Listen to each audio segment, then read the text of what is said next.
Chapter 218. You want to provoke my man with just that. Go Claude. Claude, use power. Claude, did you not eat dinner? Claude, did you use all your energy on a woman? Everyone in the coastal rescue team was on Claude's side, cheering him on. However, Claude couldn't move Chen Zhao's arm even when his face had turned red. Fei Lai scoffed at him. Claude, you want to provoke my man with just that. Hearing Fei Lai's words, Claude tried even harder. But despite using all his force, he still couldn't make Chen Zhao budge. Chen Zhao gradually added more strength and Claude's expression became pained. Chen Zhao wasn't pushing down. Instead, he was squeezing. It felt like Claude's hand was clamped in a vice. I surrender, he finally yelled. Let go, let go. Chen Zhao finally let go. Claude grasped his left hand and rubbed it without stop. It felt like Chen Zhao would break his hand. Chen, seriously, are you arm wrestling or squeezing his wrist? You're too much. Fei Lai's words made Claude even more furious. He wasn't willing to accept that he lost to Chen Zhao, and was also humiliated by Fei Lai. Arm wrestling is my weakness. Do you dare compete with something else? What? Swimming. Sure, but how about we bet something? Chen, I bet $100 for you, Fei Lai said. I'm going with Claude, $50. Claude, $100. Put it all down. Claude took his wallet out of the drawer. I bet myself $1,000. I'll follow. Chen Zhao also tossed $1,000 onto the table. We'll start here and swim to the buoy, then swim back. Whoever gets back here first will win. Sure. Be careful, Fei Lai whispered in Chen Zhao's ears. Claude was a professional swimmer before. He even won awards in national competitions. Take it seriously. Got it. Chen Zhao turned and kissed Fei Lai's lips. This is easy money. How about you provoke them more so they gamble more money? You're horrible. Fei Lai hit him playfully. Seeing Fei Lai and Chen Zhao flirt as if no one was watching, Claude grew more furious. As a lifeguard, swimming at full speed from the beach was part of their everyday training. Claude's performance had always been at the top of the team, second only to their leader Robio. He didn't believe that this Asian could surpass him. Whether it was running or swimming, Asians never had an advantage. Plus, this was also Claude's strong point. Chen Zhao was muscular, but he was still an amateur. The two went to the beach outside the building. The woman who'd acted as the referee for the arm wrestling was the one who gave the signal this time too. 3, 2, 1. Go. The two instantly ran out from the beach. Chen Zhao was instantly one body ahead of Claude. The startling line was only a few hundred feet from the sea, so the distance wasn't obvious. But when Chen Zhao jumped into the ocean, his dive landed him many meters away. He extended the gap. Claude followed closely behind, but his explosive power couldn't compare to Chen Zhao.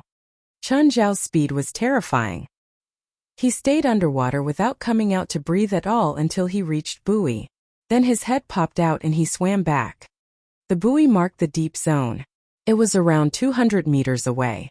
Claude only swam around 150 meters.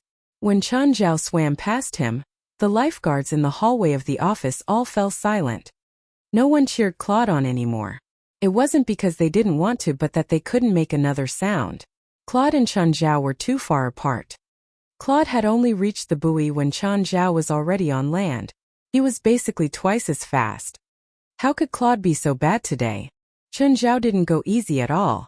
He ran straight to the finish line, embraced Fei Lai and spun her in a circle. Then they kissed deeply. Claude gave up all hope on the way back and returned to the finish line with his head hanging. Claude, are you unwell today? How come you lost so much? Oh, I don't really feel good, Claude said nonchalantly, but he knew that he'd lost completely this time.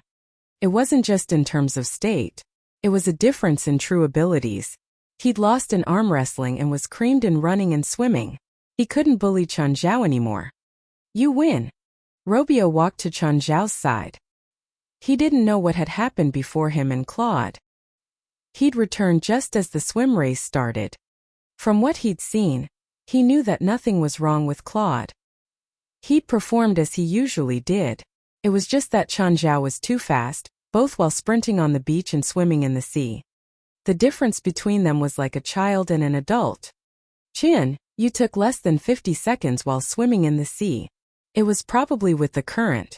The tide was going back. Robio shook his head. It was against the tide. Either way, you were too fast. I've never seen anyone who could swim it in 50 seconds. You must have timed it wrong, Chanjiao said, unconvinced. How about we compete? Robio said, smiling. That's unnecessary. Chanjiao had competed with Claude just to destroy Claude's ego and protect his own. He and Robio had a good relationship. It would be bad if he made Robio lose his image before his members. Leader, are you gonna race him? Do it. Do it. Do it. Do it. Race what? Chanjiao asked. I definitely can't beat you in speed. How about we go underwater? See who holds his breath the longest. No, see who can go deepest without gear, Robio said. The world record for this sport was 112 meters with only a pair of protective goggles and nothing else. Chun, Robio is the 12th world record holder, Feilai said, standing beside Chanjiao. How deep? My best record is 72 meters, Robio said, but I only reached that once in my life. I'd like to try, Chanjiao said. He didn't really want to compete with Robio. He just wanted to know his own limit. Chapter 219. Limitless Potential. Robio kept half of the lifeguards on duty. The rest boarded the speedboat and headed for the deep water zone. The speedboat traveled a few kilometers to their destination. Feilai pulled Chanjiao. Chun, freediving is rather dangerous. If you feel uncomfortable, you have to surface. Don't risk going down further. Many people have died in this sport. The high water pressure will pierce your eardrums and even make your lungs burst. Don't worry.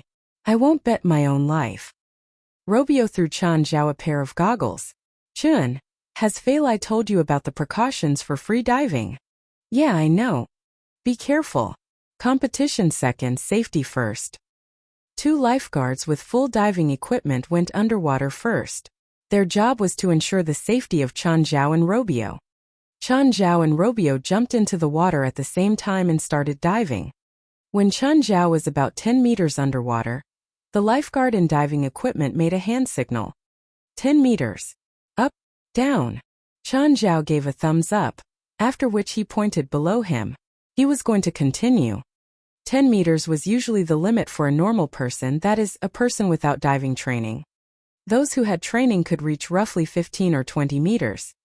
Below 20 meters, the water pressure would increase drastically. Diving further would be dangerous. When Chanjiao reached 20 meters underwater, he did not feel any pressure. In fact, he found it quite easy. Robio had also reached 20 meters deep. They continued diving. The 2 lifeguards and diving equipment had been observing the 2 carefully. Once they showed any abnormal signs, they would save them immediately. Chanjiao was still pretty relaxed. He could feel the water pressure becoming larger, but it was acceptable. 40 meters. The lifeguards asked again. Up, down. 50 meters. Up, down. Robio chose to surface without hesitation. On the other hand, Chanjiao continued to dive. When he reached 60 meters underwater, he finally chose to surface. Actually, 60 meters was not his limit. He felt that he could go deeper. Under the help of his friend, Robio returned to the speedboat with much difficulty. Half a minute later, Chanjiao also surfaced. Chun, have you tried freediving before? No, it's my first time. It's also my first time diving so deep at all. After some training, you can get to at least 80 meters. At that time, Robio had managed to reach 72 meters only after a long period of special training. Because he had not dived in a long time, he could not go further than 50 meters this time. It was a huge challenge to the body. Robio had comprehensive self-knowledge and a very strong safety consciousness. Once he discovered a bit of danger, he would give up immediately. Among freediving enthusiasts, there was once a person who died 3 hours after breaking the world record. The record was not acknowledged because of his death. World records could only be made when a person faced a challenge without getting injured or dying. If the person died, the whole sport would become pointless, no matter how deep he had managed to reach.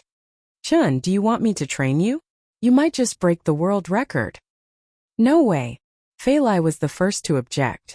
Why would you want to make such a meaningless and dangerous record? Chun, I don't allow you to play such a risky sport. Alright. I also agree with Fei Lai. It's really too dangerous. Even boxing was not that dangerous. Boxing was a battle against another human, but deep diving was a battle against nature. Claude, who was also on the speedboat, felt rather stifled. He was counting on Robio to defeat Chen Zhao and destroy his arrogance. In the end, Chen Zhao beat Robio too. Defeating Robio was equivalent to defeating all the people in the coastal rescue team. At this point, nobody would feel that Chen Zhao was just a vase. Oh. After the group returned to the shore, Chen Zhao and Fei Lai sat somewhere in the HQ where nobody would disturb them. Just then, Black Ma and White Ma approached them. Each of them had a jar around their necks to contain money. They would earn money by taking photos with others and at the same time picking up coins. When they managed to find a coin, they would pick it up with their mouths and drop it into the other wolf's jar. In just over an hour, their jars were already full. They wanted Chen Zhao and Fei Lai to clear their jars so that they could continue to earn money. Come, let me count how much you've earned. Fei Lai waved her hand.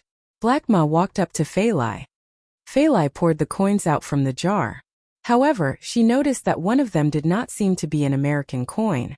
Fei Lai picked the coin up. Chun, take a look. Is it a gold coin? Chen Zhao was also stunned. He took the coin, which felt quite heavy.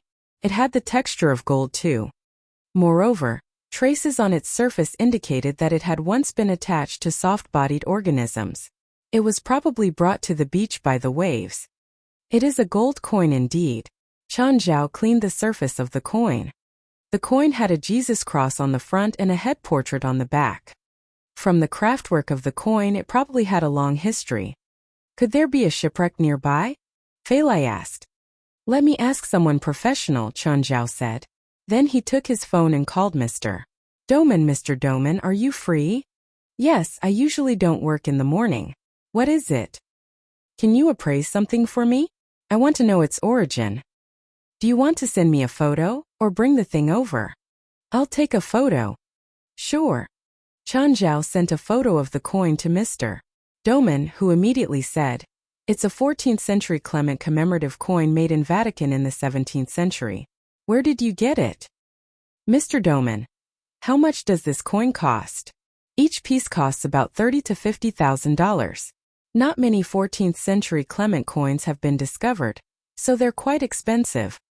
An item's worth was based on its rarity. If it could be found on every street, it would certainly be valueless.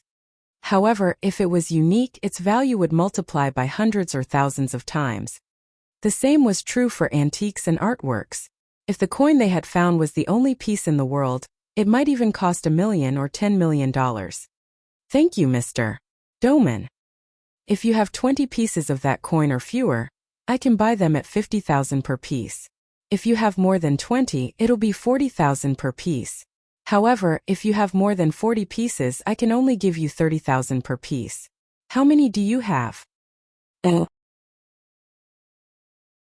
Chapter 220 Gold Coin. White Ma. Where did you find the gold coin? Woof. Under the cliff, White Ma said. Fei Lai, let's go look there. Chen Zhao pulled Fei Lai along. There was a rocky beach at the edge of Angel Beach. A cliff loomed over it. It was more than 20 meters high. The waves here were much bigger and there were abnormally shaped rocks in the water, so few tourists dared to come here. Chen Zhao and Fei Lai came to the rocky beach while holding hands. They were cautious too. But it was like flat land to White Ma and Black Ma. They jumped up and down on the rocks. Just then White Ma seemed to find something. He sniffed the ground and then stuck his head into the water. A moment later he floated up and ran to Chen Zhao. He opened his mouth and tossed another coin into Chen Zhao's hands. Chen Zhao and Fei Lai exchanged glances. They couldn't hide their joy. These two weren't the type that treated money like dirt. Survival meant that they needed money. Plus, they truly needed money right now. Chen Zhao patted White Ma. Are there more? Master, there are a bunch down there. White Ma said that there are a lot in the water, Chen Zhao said. That's weird, Fei Lai said. How come nobody discovered this before? Not a lot of people come, but there are some still adventurous ones who like the thrill. No one ever said that they found gold coins. Maybe that recent storm brought it over? Or the ghost ship? Hearing ghost ship, Feilai tossed the gold coins onto the ground. Chan, will the things from the ghost ship be cursed? Like the cursed coin in the Pirates of the Caribbean? Don't worry. I already checked. It'll be fine. Are you sure? Yes. If it was dangerous, Chun Zhao wouldn't have taken Feilai along. It's too dangerous to stand here. Feilai, leave the beach. I'll go down to sea with White Ma. Be careful. The waves are big. If you hit the rocks, you'll get hurt. Feilai couldn't help, so she just cautioned him and went to the beach to wait. Chun Zhao and White Ma went into the water. He found a few gold coins underwater too. The coins were scattered and there weren't many. Judging from the distribution, they'd been brought here by the current. It seemed that the coins had been blown over by the last storm. Chun Zhao and White Ma found a dozen coins. He believed that there would be more under the seabed. He wouldn't be able to find them though unless he put on diving gear and had White Ma search. Otherwise, he wouldn't be able to dig the coins out of the soil. He and White Ma returned to land. Chun Zhao opened his hands. Feilai, look. Your friend said each coin can sell for $50,000. Yeah, around that much. That means that if we sell all this, we'll have enough money to build the house. And get you a new car. To be honest, Feilai's car was really old. Apparently, she'd bought it secondhand for $3,000 after she graduated. She'd used it for more than 10 years now. It was ancient. Feilai also complained usually that it kept having problems. There are 16 gold coins. Feilai, do you want to keep one for the memory? No, just sell it all, Feilai said. Chun Zhao promised that nothing was wrong with them, but she was still worried that they would be cursed. Oh. In the afternoon, Chun Zhao packed up all the coins and went straight to Mr. Doman's house. Mr. Doman, these are the coins I showed you. Please take a look. Just a second. Mr. Doman took out his appraisal tools, white gloves, pocket magnifying glass, and tweezers. Many of the coins were rusted. Chun Zhao was worried that this would affect the value. Also, the craftsmanship was different from modern craftsmanship. It was obvious that these coins were crudely made. Mr. Chun, did you find these in the ocean? Yes, Chun Zhao replied honestly. 10 of these are preserved more completely. My suggestion is to sell them all to me according to the price we agreed to. The others are completely rusted. You can't see the original design at all. You can melt it yourself and make some jewelry for your girlfriend. Okay. Chun Zhao knew that gold coins were mainly about historical value. And that was mainly expressed by its design and pattern.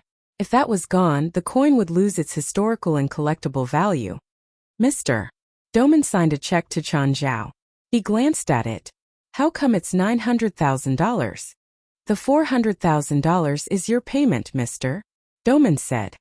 But I haven't finished my task yet. It's okay. I'm already satisfied with how Norman's looks now. There are still 20 days before the deadline and she's already lost around 50 pounds. Plus, after she started losing weight, her mental state has gotten better. I'm very grateful for everything you've done for Norman's. Okay, I'll accept the check. I'll go look for Norman's now. Okay, go on. Oh, bastard, you're all smiley after seeing my dad. Did you get paid?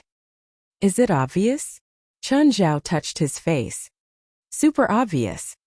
Just then Chun Zhao's phone rang. It was Rufford. Chun, I have a race in this afternoon. Do you want to come? It's so sudden. The organizers suddenly invited me. Apparently, 3 of the athletes were found to be using steroids. There aren't enough athletes, so they want me to fill in. Sure, Chun Zhao agreed. What about the tickets?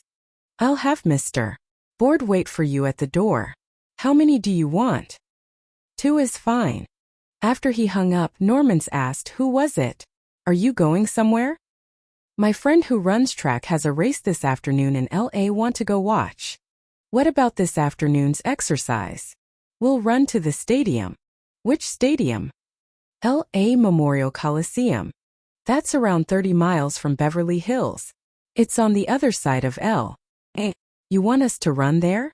The race will be over by the time we get there. No, it's at 5 p.m. And it's only 1 now. There are 4 hours. You like track and field? No, I'm only going to cheer my friend on. Fine. Your friend better not lose. Otherwise, it'll be embarrassing for you. Chapter 221, Running 2 Marathons. 40 kilometers was almost a marathon. It would not be strange if an athlete could finish a marathon, of course, but Norman's was still 90 kilograms now. Running a marathon with her weight was not only a test of her stamina, but also one of her willpower. When they arrived at the stadium, even Norman's jacket was wet. Drink some water. Chun Zhao passed her a bottle of water. She downed all the water one mouthful. As she walked to relieve the soreness in her muscles, she looked at Chun Zhao. Asshole, are you not tired at all? Of course I am. But you look like you can run much more. I wouldn't say that. Can't you see I'm covered in sweat? Chun Zhao said. Norman's placed her hand on Chun Zhao's chest. Your heart rate is normal. Are you a monster? Chun. They could already see Board waving his hand in the distance. Chun Zhao walked up and gave Board a hug. Board felt Chun Zhao's sweat. Chun, why are you covered in sweat? My friend and I just ran a marathon's distance, Chun Zhao answered. This is Norman's. I'm her slimming coach now. This is Board, a professional fitness coach. Hi, Board and Norman shook each other's hand. Chun, are you a full-time coach now? Nope, she's only one of my clients, Chun Zhao replied. Norman's twitched her lips. Which of you is more professional, I wonder? She was deliberately trying to provoke the two of them. Chun Zhao and Board looked at each other and smiled together. They would not be incited by Norman's taunt. After all, Board had even received his current job from Chun Zhao. As Rufford's coach, he had a decent income at the moment. He could not thank Chun Zhao enough. Clearly, he would not be angry at Chun Zhao. All right. It's about time that we should enter. Board, what competition is this? National Elite. If Rufford can perform well here, he will probably be eligible for Diamond League next year. Rufford? I know him. I've watched his competitions before, Norman said immediately. Is your friend Rufford? Yup. Chun is also Rufford's private doctor. Just over a month ago, Rufford was at the trough of his life. Luckily, he met Chun. After bringing Chun Zhao and Norman's to their seats, Board went to the backstage. When Rufford came out onto the field, he looked at Chun Zhao's direction. Then he waved his hand. Chun Zhao nodded gently in return. Norman's glanced at him. Are you very close? Kind of. I've helped him before, but I'm also investing in him. Is his result now because of you? A bit. Don't tell me you've made some kind of stimulant for him. Please.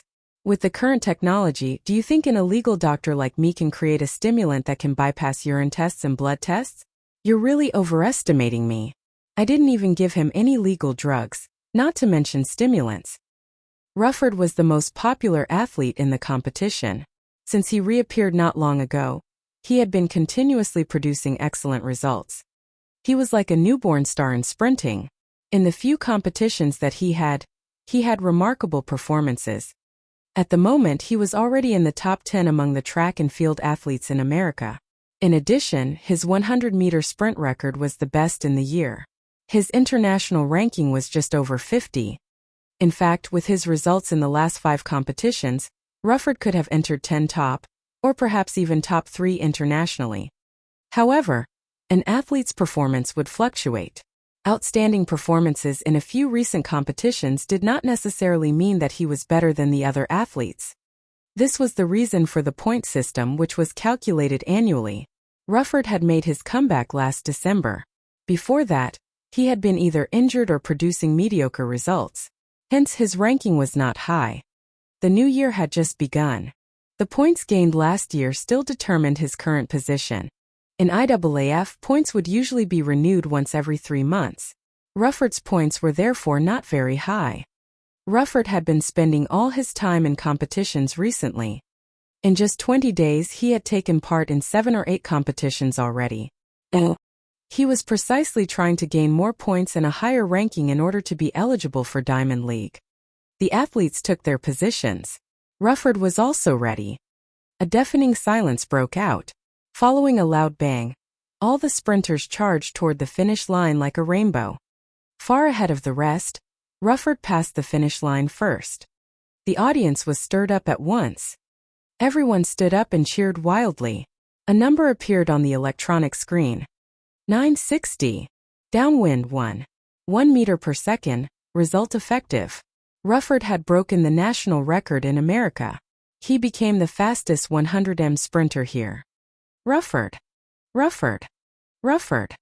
All the audience were shouting his name.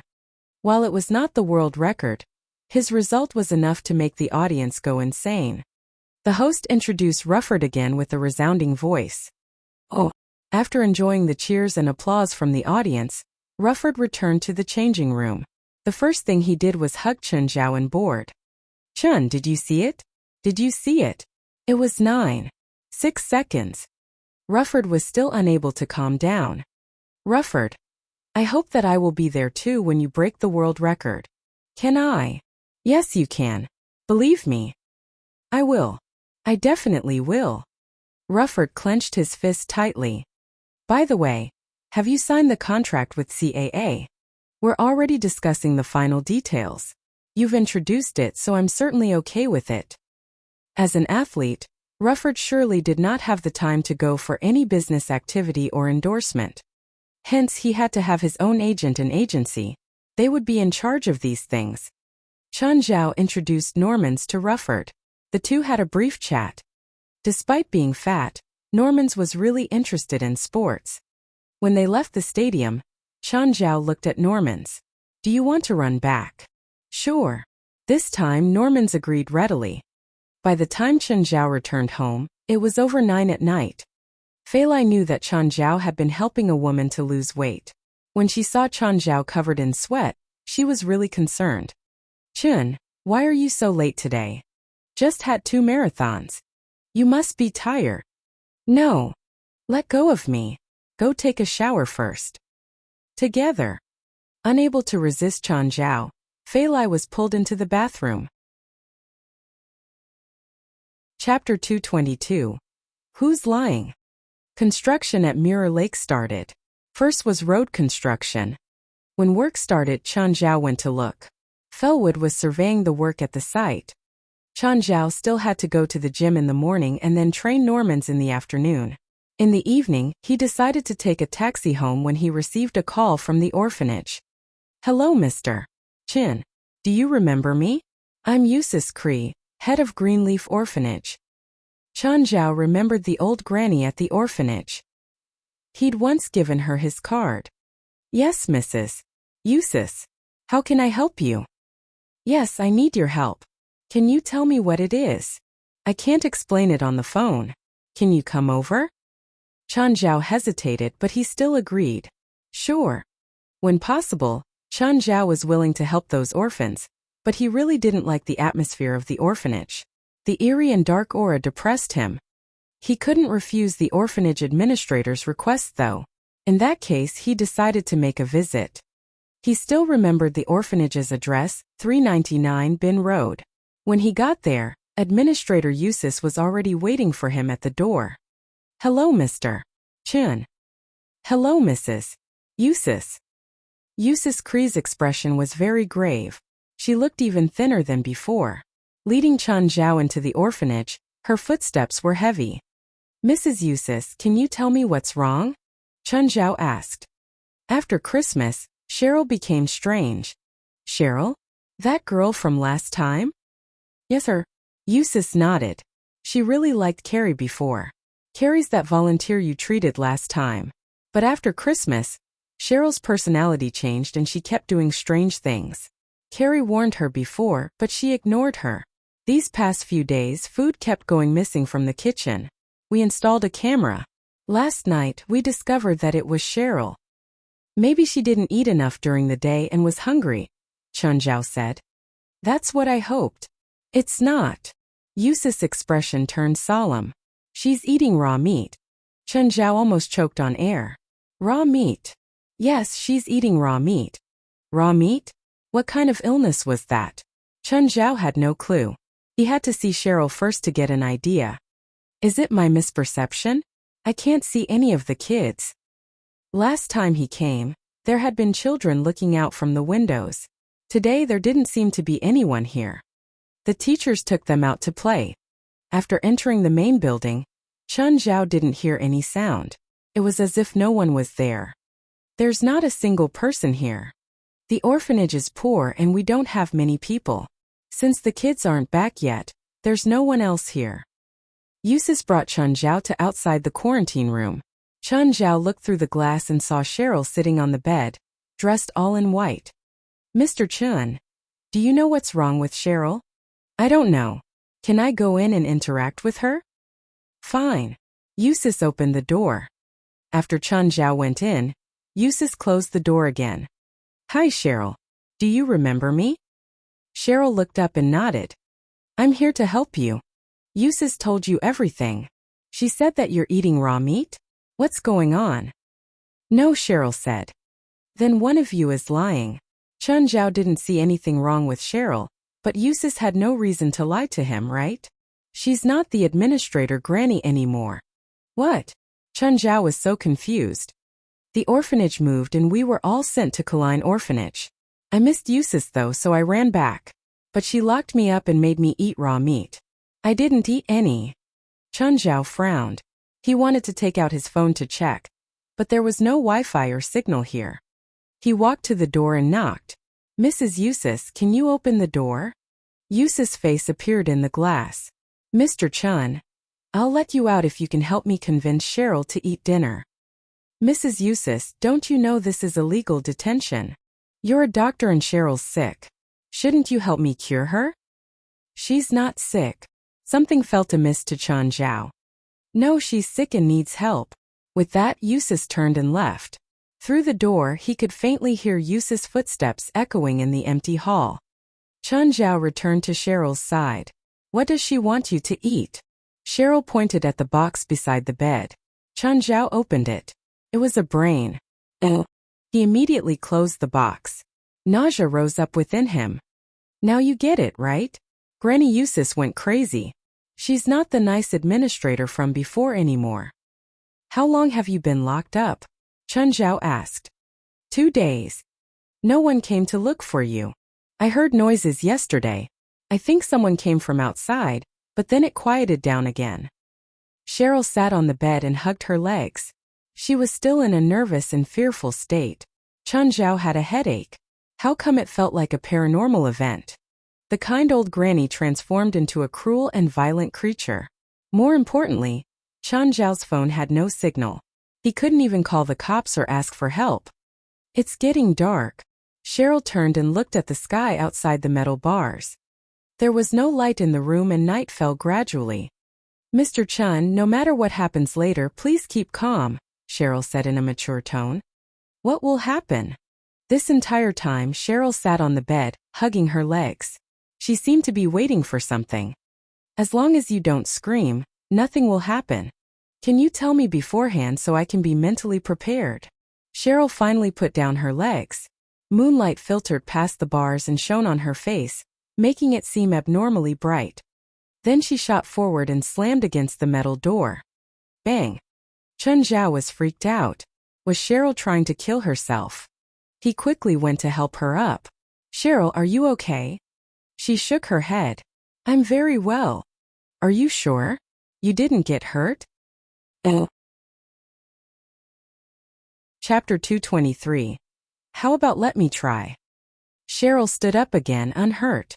The sound of the collision just now was definitely real. Why was she completely uninjured? Chun Zhao looked at the iron door. There was a small dent on the door, even though it was not obvious.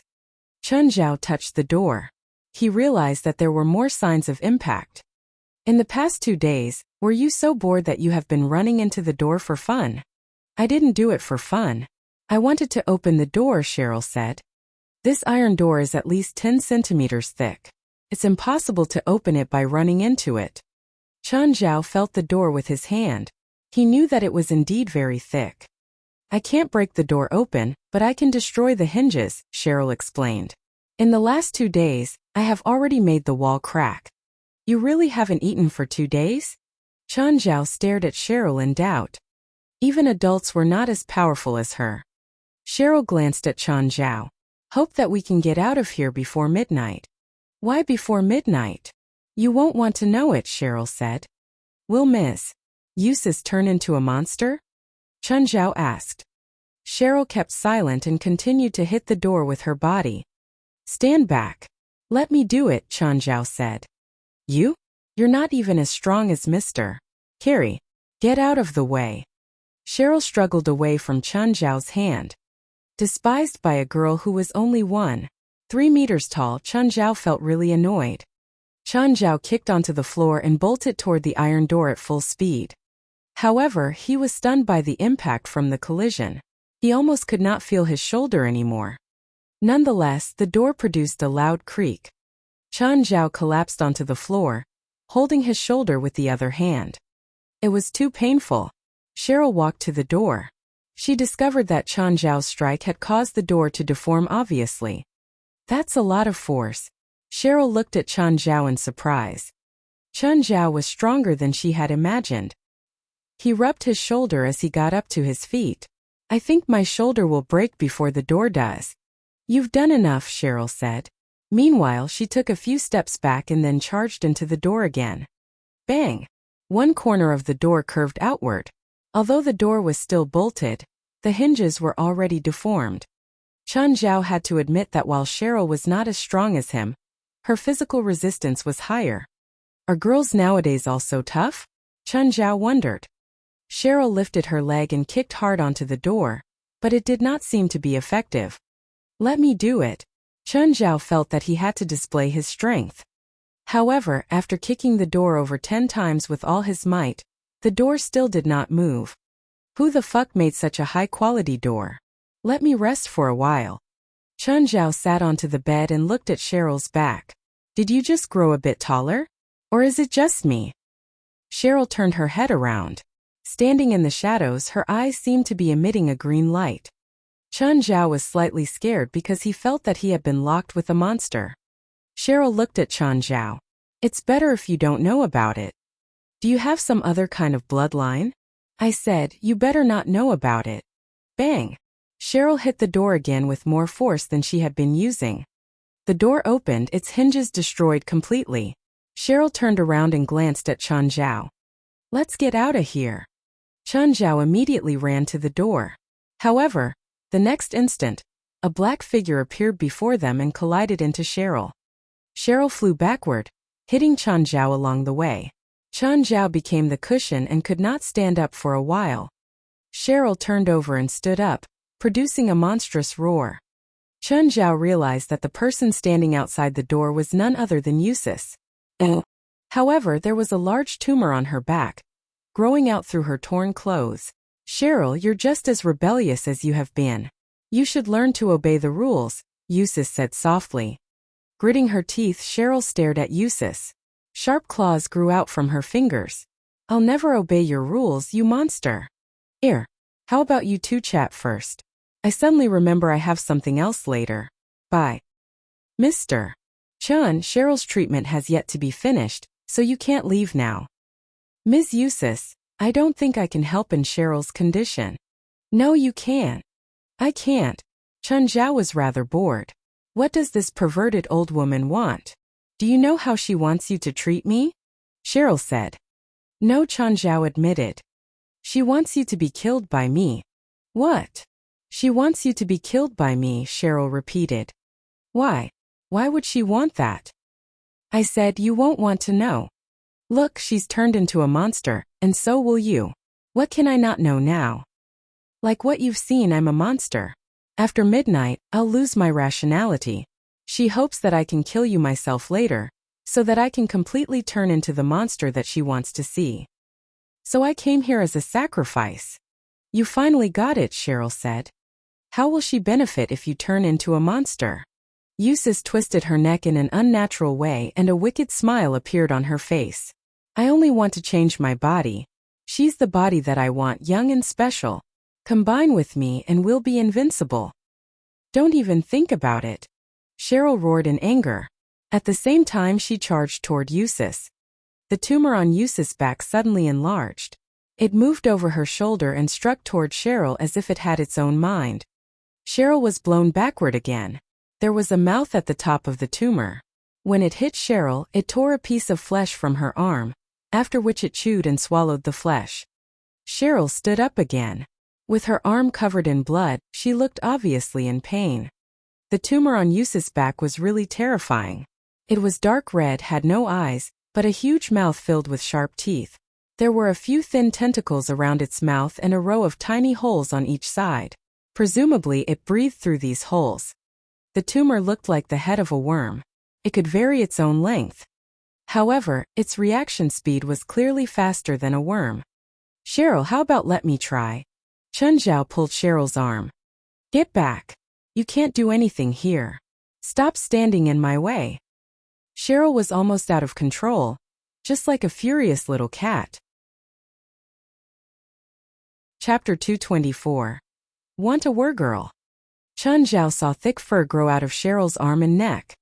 Cheryl, you're quite hairy. Did you rub hair growth shampoo on you? Cheryl turned toward Chun Zhao. Her eyes weren't that friendly anymore. They held some wildness along with restraint. Fuck off. Cheryl tried hard to keep calm, but Chun Zhao was too annoying. I'm a different species. It's not an overgrowth of hair, all right? Chun Zhao immediately took a step back in case Cheryl really lost control. Cheryl, stop holding back, Yusuf urged. You can't defeat your wildness. Face your true self. Shut up. Cheryl charged at Yusuf again. This time she was faster and more aggressive. The tumor shook powerfully and sent Cheryl flying. But this time Cheryl's sharp claws pressed against the walls. She adjusted her direction and pounced on Yusuf again. Whoosh! Yusuf's face was scratched open, but Cheryl got bitten on the shoulder by the tumor worm. It shook and sent Cheryl flying toward Chun Zhao. He grabbed her. Cheryl, are you okay? I'll stop her. You run. No, you can't do it. Let me do it. Chun Zhao looked at Yusuf. Mrs. Yusuf, I advise you to turn and run right now. Otherwise, you won't be able to handle the consequences. Mr. Chun, I'd really like to see what kind of consequences I can't handle. Yusuf wasn't easily scared by Chun Zhao. Cheryl rolled her eyes. You think that can scare her? Fine. Chun Zhao looked Yusuf a bit helplessly.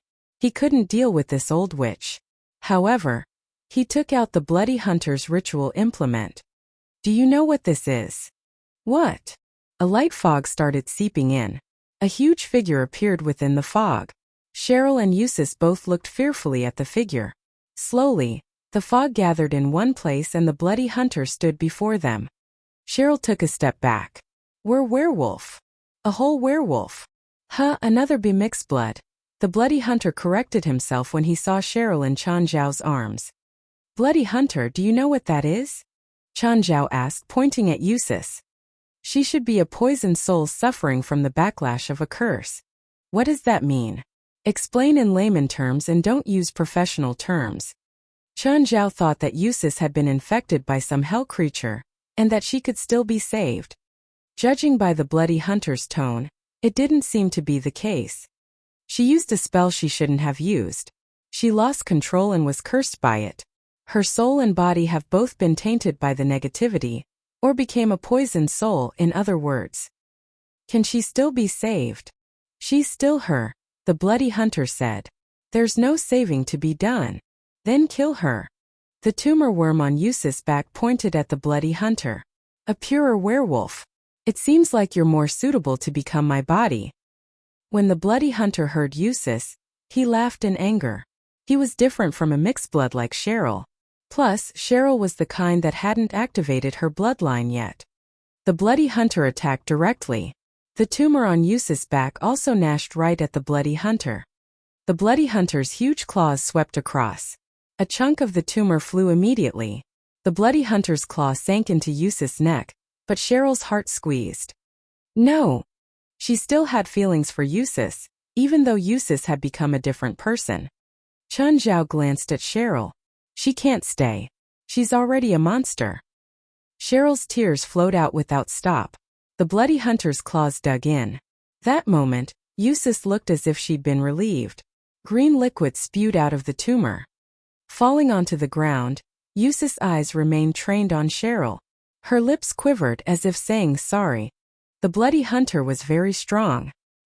He was a natural warrior, which an amateur like Yus couldn't compare to. Of course, Cheryl couldn't compare to him either. Chan Zhao and Cheryl found 2 incomplete corpses in the empty orphanage. To make sure Yus wouldn't be a criminal in death, Cheryl burned the entire orphanage to ashes with a torch. She cried very, very hard. This had been her home and now, she destroyed it with her own hands. Her only family had died before her eyes too. Cheryl. Chan Zhao patted her shoulder. Go away. Cheryl was upset with him and shook his hand away. No, listen to me. I don't want to listen. Then you can stay here. The police will be here soon anyway. You can tell them that you set the orphanage on fire. Just don't rat me out. Chan Zhao turned to leave, but Cheryl called him immediately. Wait. What? I want to help you work. You saw that I have werewolf blood. I can help you do a lot of things you can't. You're not going back to the orphanage. I don't want to. The administrator isn't nice. But there's nothing you can do for me. Fine. Cheryl turned to leave. Looking at her backside, Chan Zhao had a headache. Wait. Cheryl's back was to Chan Zhao, but her lips curled up in a devilish smile. I have a spiritualist friend. I'll ask if she wants to hire you. A spiritualist? Like you? I'm a doctor, not a spiritualist, Chan Zhao corrected. Then he called Sienna. Sienna. What? Fei Lai just called me saying her call to you won't go through and asked if I knew where you are. You still haven't gone home? I ran into some trouble. Right now I have a wergirl by my side. She's strong. Are you interested? A werewolf? An actual werewolf? You're saying that you met a werewolf? She doesn't have a home and needs someone to hire her. If you're uninterested, don't come over. Yes, I'm interested. Where are you? I'll go find you too. My team needs a strong werewolf. Are you sure? Of course, but you have to promise that your wergirl is strong enough. Definitely. She's definitely strong and violent. Chapter 225, Slimming Result.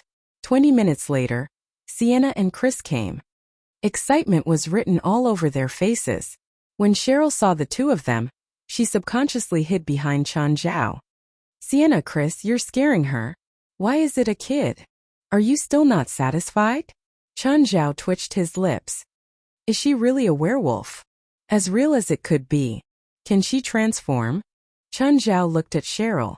Cheryl lowered her head and said hesitantly, I'm not experienced enough. Also, I may go out of control easily. It's fine. I can handle it.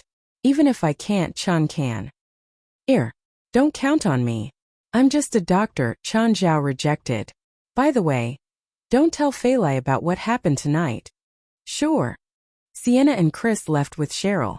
Chan Zhao suddenly realized something and quickly chased Chris' car. Wait. Bring me to. I can't get a car here.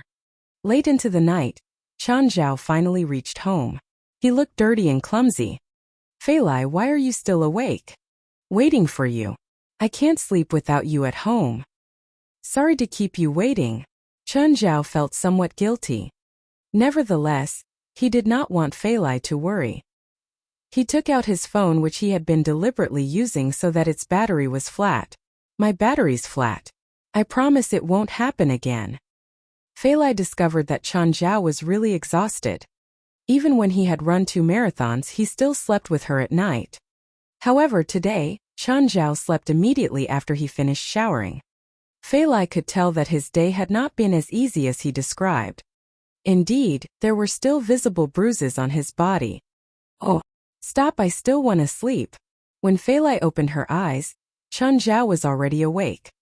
It seemed that he had a good rest the night before. He was touching her early in the morning. Bad boy. You can continue to sleep. Fei Lai almost laughed. How could she still sleep? After having sex, Chan Zhao finally felt comfortable again. Lying on the bed with Fei Lai in his arms, Chan Zhao asked, Fei Lai, what's your favorite color? Why? Nothing. We've been together for a long time, but I suddenly realized that I don't know a lot of things about you. Red. Are you going to give me Rose? I would rather you spend that money on food. I feel that I need to control your diet now. You've grown heavier. I'm heavier? No way. Really? I can really feel it.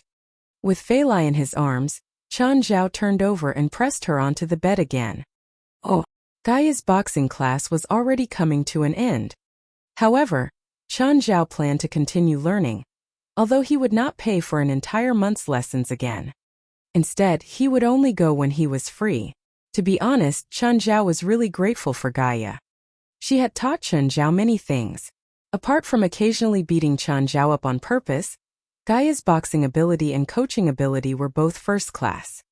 At noon, Chan Zhao went to Mr. Doman's house. The first exercise was swimming. Norman's could not wait to lose weight, because the crumpled skin on her belly could already reach her legs like a piece of clothing. Therefore, she had to quickly lose all her extra meat and then go for skin tightening. Norman's, do you know about cars? Norman's glanced at Chan Zhao, who was swimming in the adjacent lane. Do you plan to buy a car? I plan to buy one for my girlfriend. How much do you plan to spend? No more than 200,000. That's quite high. Chan Zhao felt that since Norman's was a lady and was from a wealthy family, her suggestion should be pretty reliable. Norman's indeed knew about cars, but the type she liked seemed to be completely different from a normal lady. Norman's was more interested in SUVs. Her recommendations were all rough-looking SUVs. Chan Zhao was totally speechless. He wanted a small car that had more feminine characteristics. Hence, he rejected all of Norman's suggestions. After the day's training, Norman's weighed herself again. It was 79.5 kilograms. Let's train more today, Norman's urged. I want to remove this ugly skin as soon as possible. Actually, you can already go for skin tightening now. No, I'll only go after I reach the standard weight. The extra skin on your body weighs at least 5 kilograms. But even after removing it, I'll still be 75 kilograms. What if it wrinkles again after I slim down further? Come on, human skin is elastic. As long as the difference isn't too big, it won't have obvious wrinkles. When you reduced from 140 kilograms to 125 kilograms that time, your skin showed no difference, remember? Maybe a few days later. Norman's was pretty tall, indeed she was 171 centimeters. As long as she did not want to become bony, 60 kilograms should be the ideal weight. Up to you. Chan Zhao would only give advice on this. He was not in the position to interfere. Now, he did not even have to supervise Norman's diet. She would strictly control her own meals. In just over 10 days, Norman's had changed from the inside out. Without the fats on her face and body, she already had the beauty that she was supposed to have. Of course, she still looked rather bloated in her clothes. Chan Zhao swam with Norman's with a bit longer. When Norman's returned to the ground, Wouter immediately approached her.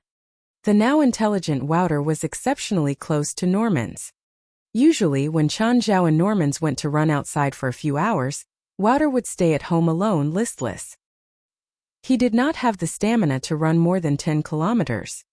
Asshole, how exactly did you train Wouter? Not just me, even my dad loves him now. He's really too smart. The 100,000 is simply well spent, don't you think? Even a professional animal trainer wouldn't cost so much. Norman's twitched her lips. You can go and hire any professional animal trainer you want. But it wouldn't have been this effective, Chan Zhao said. Wouter, get me a can of beer. Hearing Chan Zhao's instruction, Wouter immediately ran into the house. Soon he came out with a can of beer in his mouth. Wouter, you're my pet. Don't listen to this asshole. Give me the beer. Don't be so stingy. Wouter, give it to me. Why can you drink but not me? Because I don't need to lose weight, but you do. Chapter 226 Eyes. In 3 days, the 2 kilometers of asphalt road was completed. Asphalt had many advantages over cement. It was easier to lay down, more efficient, and easier to maintain. A cement road needed to be dried for at least a week before it could be used. Cement also swelled. If the difference in temperature was too much, it could crack or break. On the other hand, asphalt could solidify within a few hours under regular temperature. Cars could go on it in 24 hours. There weren't many pure asphalt roads anymore, because it could produce carcinogens under high temperatures. Now most asphalt roads use mixed materials. Asphalt was the main ingredient with fiber and other materials mixed in. This reduced the toxins released. The cost also rose considerably, but Chen Zhao was willing to spend more money. Large amounts of construction materials were sent to the site. First, they had to build the foundation. The earth by the river was looser and damp. Plus, a portion of the building would be underground, so the foundation had to be pretty deep. Another portion would be built in the river, so construction would be more troublesome. Of course, Chen Zhao didn't have to worry about this. Felwood would take care of everything. Oh, just as Chen Zhao returned from the construction site, he received Dell's call. Chun, can you come over? I think there's something wrong with Faith. Oh, Mary didn't take care of her? It's not Mary's problem. It's best if you can come over because I'm not really sure. Judging from Dell's tone, he didn't seem to be joking. Usually, when Dell asked for Chen Zhao, he would say some playful things even if something was wrong. But today, Dell was serious the entire time. Chen Zhao felt like something really was wrong. When he arrived at Dell's home, Dell hurriedly let Chen Zhao in. It was obvious that he really cared about Faith. Dell was unreliable usually, but for this he acted as serious as a parent should. Dell, what's wrong with Faith? He didn't answer. Entering the living room, Chen Zhao saw Mary holding Faith. Mary! Chen, you're here. Let me see Faith.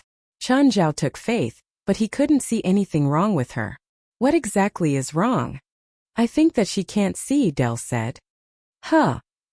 Chen Zhao sat on the sofa. He took out a small flashlight and shone into Faith's eyes. She didn't have any reaction. Then Chen Zhao snapped his fingers by Faith's ears. She immediately reacted, reaching toward Chen Zhao while making noises. His preliminary judgment now was that Faith really couldn't see. Did you take her to the hospital to check? Not yet. Do it immediately. I'll go with you. Chen, what if Faith can't see? Dell asked worriedly. You're her guardian even if she can't see. That's not what I meant. I mean, if she can't see, what will her future be like? I want her to grow healthily and play like the other kids. I don't want her life to be in darkness. Dell's expression was serious. Go to the hospital to check first. We can discuss this when the results come out. Chen Zhao and Dell brought Faith to the hospital. She was quickly taken to a dust-free room for testing by the ophthalmologist. Chen Zhao and Dell could only sit in the hallway, waiting for the results. Just then Fer came over. Seeing Chen Zhao there, she was surprised. Chun, why are you here? Don't tell me your patient is in there again. It's my friend's child, Chen Zhao said. Come here. I have a question, Fer said, pulling Chen Zhao to the side. What's wrong? How are you and Fei Lai? We're dating, Chen Zhao answered. Is there a problem? I don't have a problem, but my dad is really conservative. He might not agree with you two dating. Chen Zhao rolled his eyes. What year was it? How could there still be such an old-fashioned parent? My dad is really authoritative and not easy to talk to. If he thinks that you and Fei Lai can't be together, he might use force. Me and Fei Lai don't need other people to point around, Chen Zhao said, just as forcefully. Even if that person is Fei Lai's father. Fine. I hope you can convince him. After Four left, Dell moved over. Chen, who's that pretty doctor? You guys seem to have a special relationship? Did you two have sex yet? She's my girlfriend's sister. That's it, Chen Zhao said. So you've been acting the entire night, and now you're being stupid again. I'm worried inside, but it's useless, Dell said helplessly. An hour later, the doctor responsible for the test came out with the report. A nurse carried Faith. Mr. Dell, the situation isn't good. What's bad? Dell instantly grew nervous. Your daughter has congenital choroidal hypoplasia. She can't react to light. Can you do surgery? Dell asked. The child is too young and can't undergo surgery. Also, this condition is congenital, so it can't be fixed. In addition, she has the Diego blood type. Chun, what's that? Diego was discovered in 1955. It's named after the first patient who produced a new blood antigen. This patient gave birth to an infant with neonatal hemolytic disease. An antigen was found that could attack the infant's red blood cells through the placenta. In 1967, the second Diego antigen was found and more kept being discovered in 1995. Say it more simply. It's a rare blood type. And then, Faith's choroid is underdeveloped, so if she does surgery, someone will have to donate their eyes. This means that if Faith wants to see, she'll need to switch out her entire eye. But with how rare the Diego blood type is, there might not be one match in decades. Do you understand? Can you buy it on the black market? I'm willing to spend as much money as needed if I can buy it. Is $1 million enough? Chun Zhao slapped Dell's head. Idiot. The doctor walked away, shaking his head. Chun Zhao glared at Dell. Watch your language. This isn't your house. Thank God the doctor didn't take it seriously. Otherwise, you could have gotten reported. Why? I didn't do anything. I can't even talk about it. You know how the organs on the black market get there. How? There are organ harvesting places everywhere in the world. Some organ harvesters get their eyes on tourists. Then they're dragged to the place and their organs are taken out. Sometimes, their bodies are found in the rivers or beaches. Chapter 227 Agreement. Never buy an organ from the black market or book an organ from someone, because an innocent person might die due to your decision. As a doctor, Chun Zhao knew how horrifying organ traffickers were. Organ trading was also known as the cruelest trade in human history. Tens of thousands of dollars was enough for an organ trafficker to dismember an innocent man. Dell was kind of abnormal most of the time, but it did not mean he was a bad guy. Chun, is there really not a single solution? Chun Zhao bit his own lips and thought about it. Leave her in the hospital for now, and let the medical experts see if she can be treated. Chun Zhao wanted to use a pristine eyeball, but he could not do it before Dell. He planned to wait for Faith to be discharged.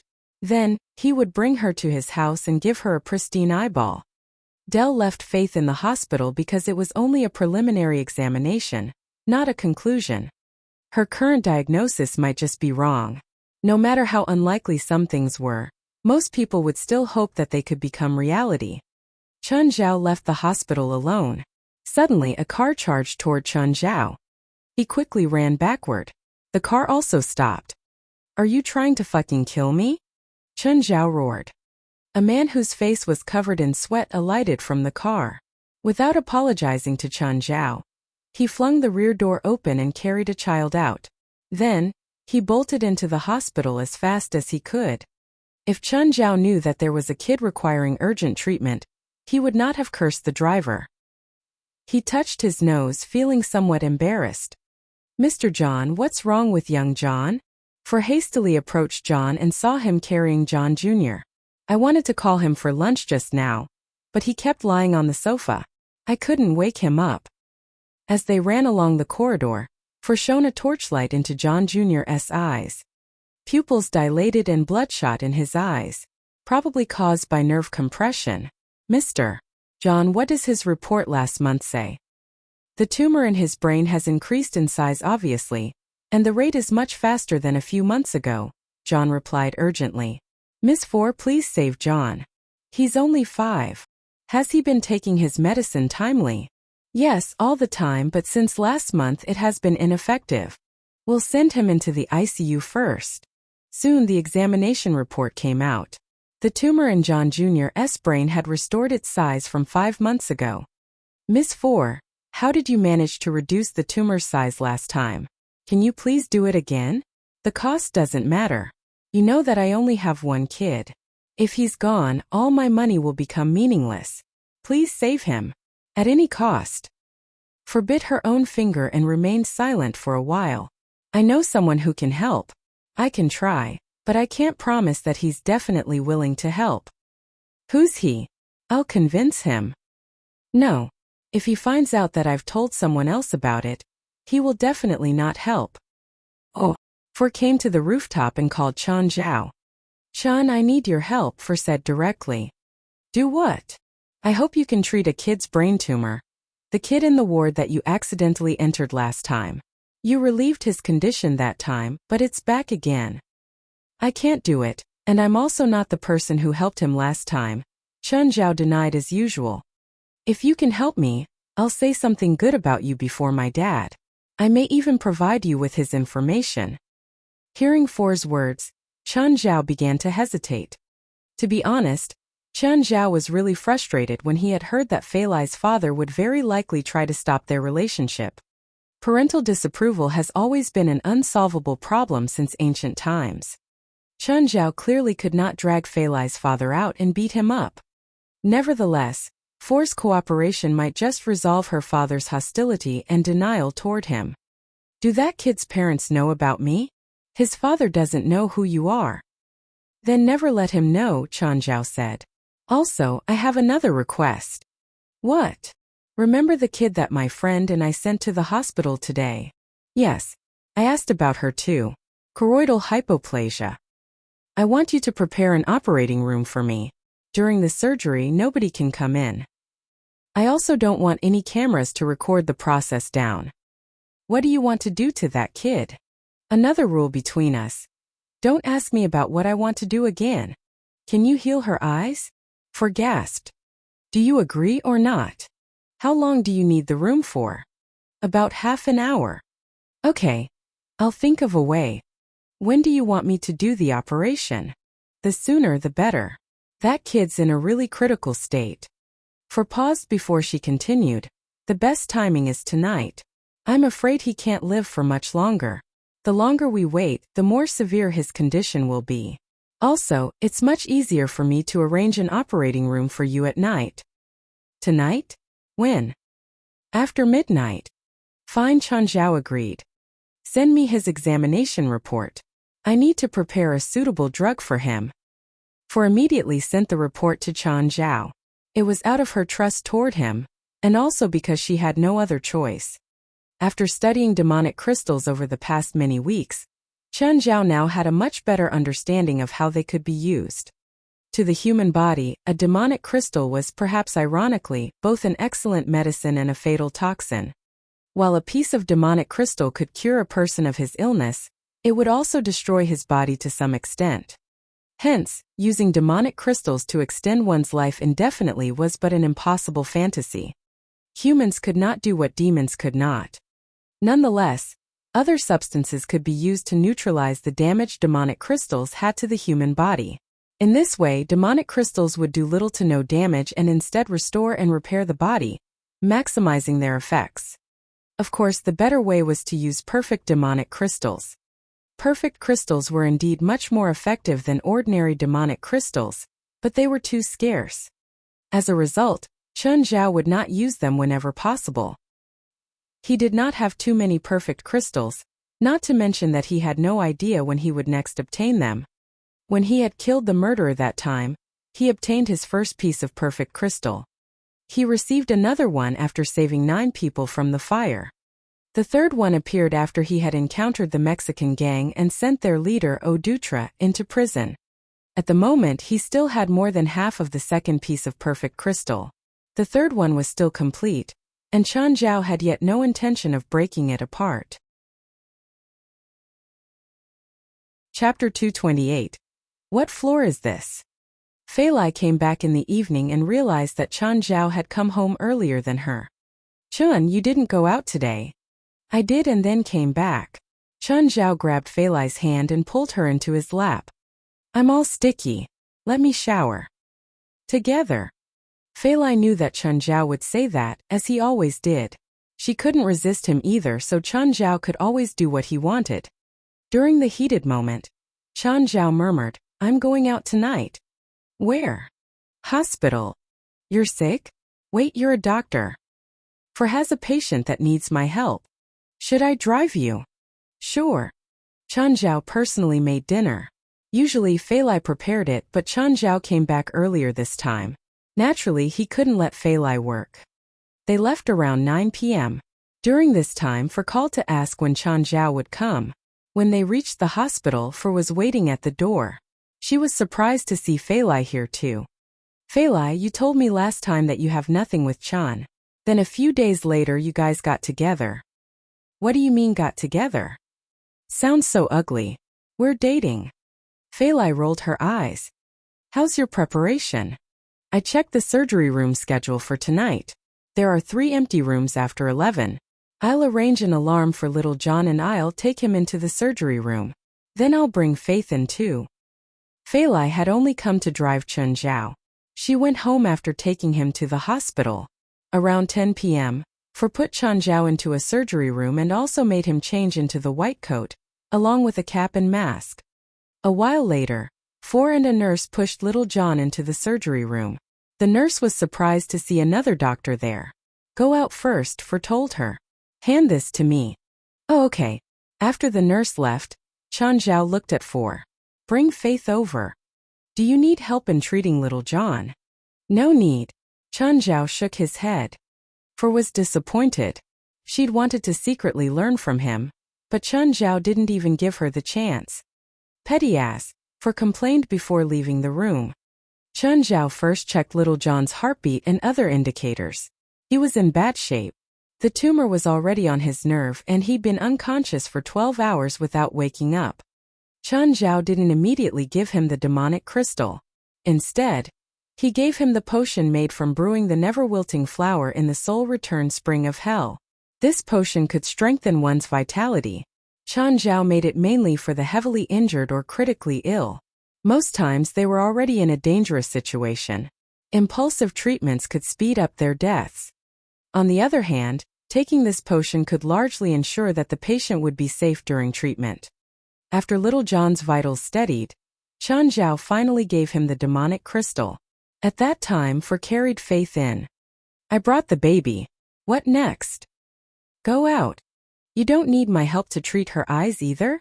Four stared at him, gritting her teeth. Nope. Fine, I'll go. Four tossed the child down angrily. After Chen Zhao took the child and made sure that Four was gone, he took out 2 pristine eyeballs. He realized that there were still roots on the eyeballs. They looked pretty scary like parasites, but they actually weren't dangerous.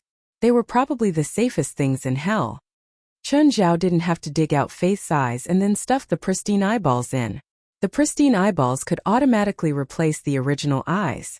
He placed them on Faith's face. Then the roots started crawling toward her eyes automatically. The scene looked strange, but the process wouldn't hurt the child. After that, the pristine eyeballs' roots started seeping into Faith's eye sockets. One could vaguely see the roots wriggling slowly under Faith's soft skin. Oh, what are you doing? Little John's voice suddenly sounded behind him. Chen Zhao turned around to look at little John, who'd woken up on the surgery table. You're dreaming. With that, he snapped and cast the Banshee's charm. When he turned back at Faith, the 2 pristine eyeballs had completely melded with her body. Chen Zhao carried her out of the room. Four was waiting outside the door. Seeing Chen Zhao come out so quickly, she was shocked. You're done. Done. You can push little John out now. Four pushed little John back to the ICU and took some samples. Chen Zhao stayed in Faith's room. More than an hour passed when Four entered with shock written all over her face. John, you really did it. John's tumor is reducing in size quickly. You really did it. Okay, we promised, Chen Zhao said. I already did it, so what's next is all you. My friend is coming tomorrow. Take Faith for a checkup again. After the results come out, tell my friend. Just say that there was an error in the test yesterday, and there are no problems with the eyes. You fixed the child's eyes too. No shit. Otherwise, why did I spend all that effort? Why don't you tell your friend that you cured his child's eyes? That friend of mine isn't reliable, Chen Zhao said. He can't keep his mouth shut. You trust me this much. I don't trust you, but I have no choice. Plus, you're my sister-in-law too. Just then, a third person's voice sounded in the room. Adele. Chen Zhao and Four yelped at the same time. They saw someone standing at the window. It was Del. The curtain had been pulled, so they didn't notice his presence until he made a sound. Del, why are you here? Sleeping. Why are you sleeping here? To look after Faith. In the movies, the parents always have to stay with their kid in the hospital. Chen Zhao turned to Four. You didn't notice him when you came for the kid. The lights were off so I didn't notice, for felt awkward too. She definitely didn't expect that Dell would be here the whole time. Why didn't you make a sound when I came for the child?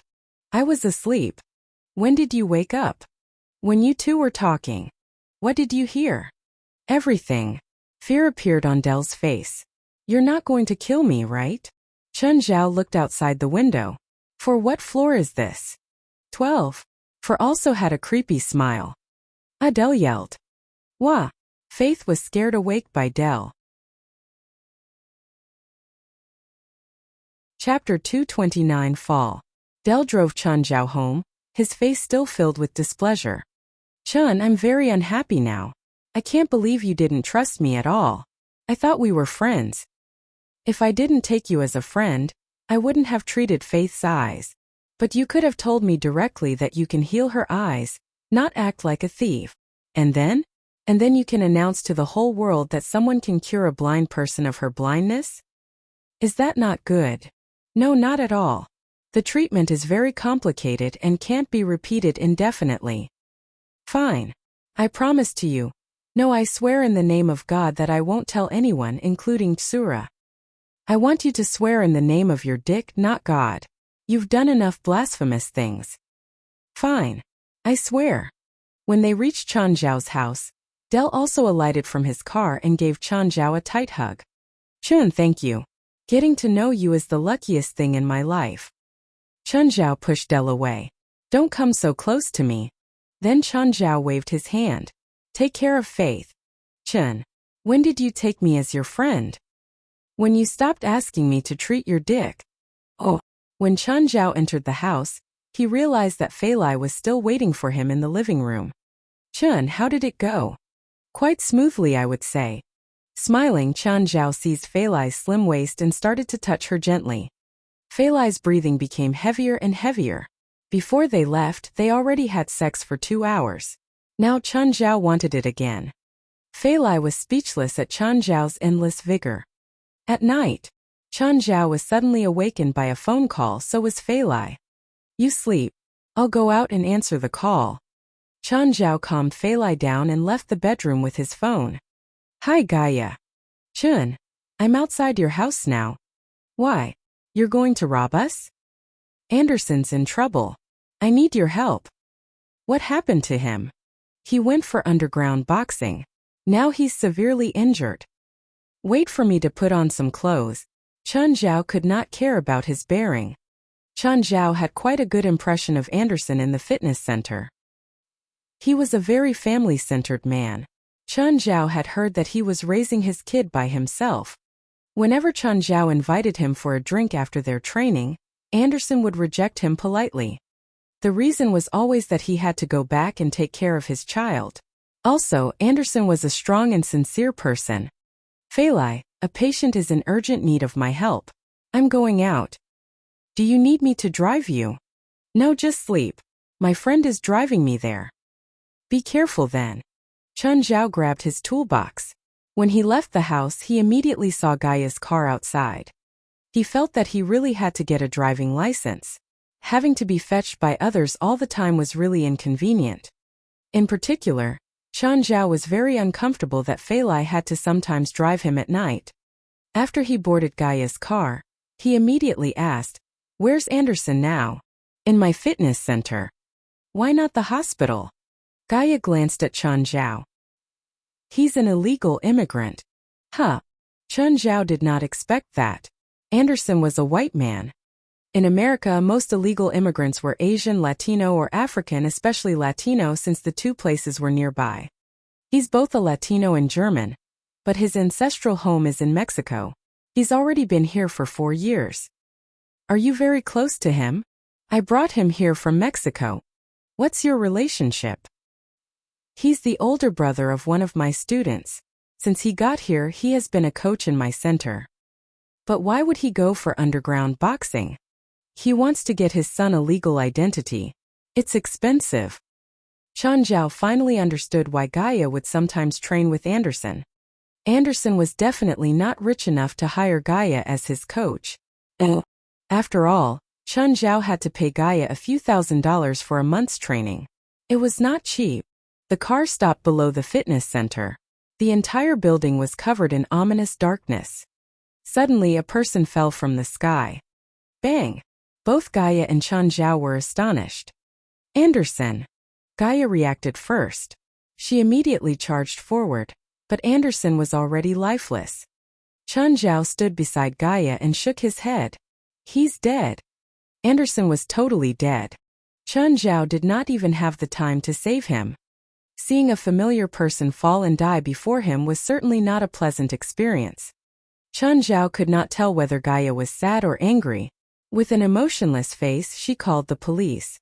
Soon the police came. They were from Leonardo's police station.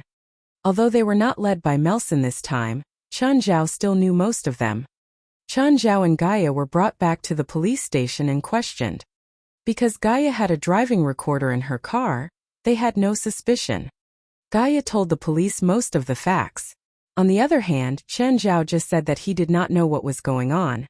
Early in the morning they left the station. Anderson's death report was also out.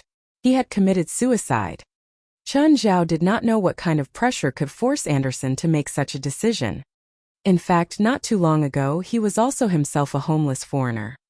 If he did not meet Ethan that time, he might have ended up in the same place as Anderson. Surviving in a foreign country was no easier than surviving in the wild. Getting a good life was yet an even bigger challenge. If one did not have any skills, the most likely possibility was for one to end up living on the street. He still has a child, right? Chen Zhao asked. I'm planning to adopt his kid. Gaia stared blankly before her. Doesn't that child have an uncle? He died on the battlefield.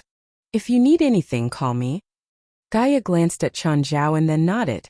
Just then Chen Zhao received a call from Ethan. Chen, client for you. This is the address. After bidding Gaia goodbye, Chen Zhao headed for the address. It was not a new client. When Chen Zhao saw the address, he knew that it was Daly Simpson and her adopted daughterville. Chen Zhao knocked on the door. As the door opened, he saw roughly the same scene as he had the last time. The living room was in a mess. Daly had a bruise on her forehead, and Vil was sitting on the sofa. Did World War III just happen here?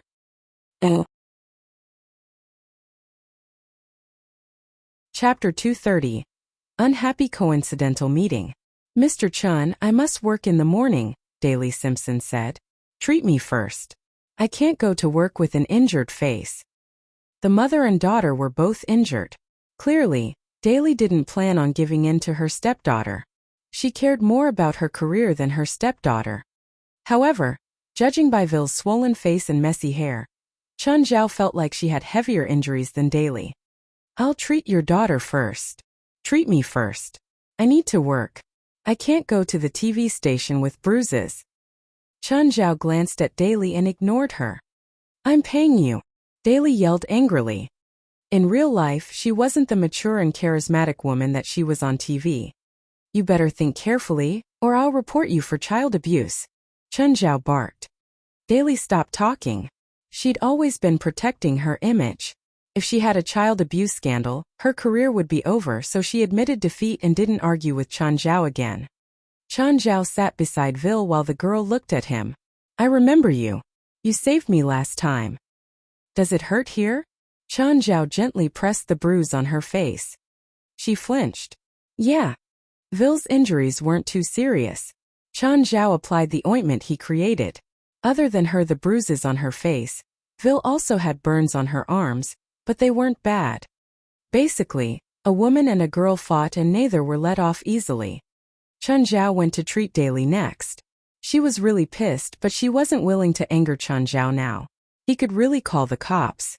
Child abuse wasn't just a civil dispute. It was a crime that she could be sued for. $3,000, thanks.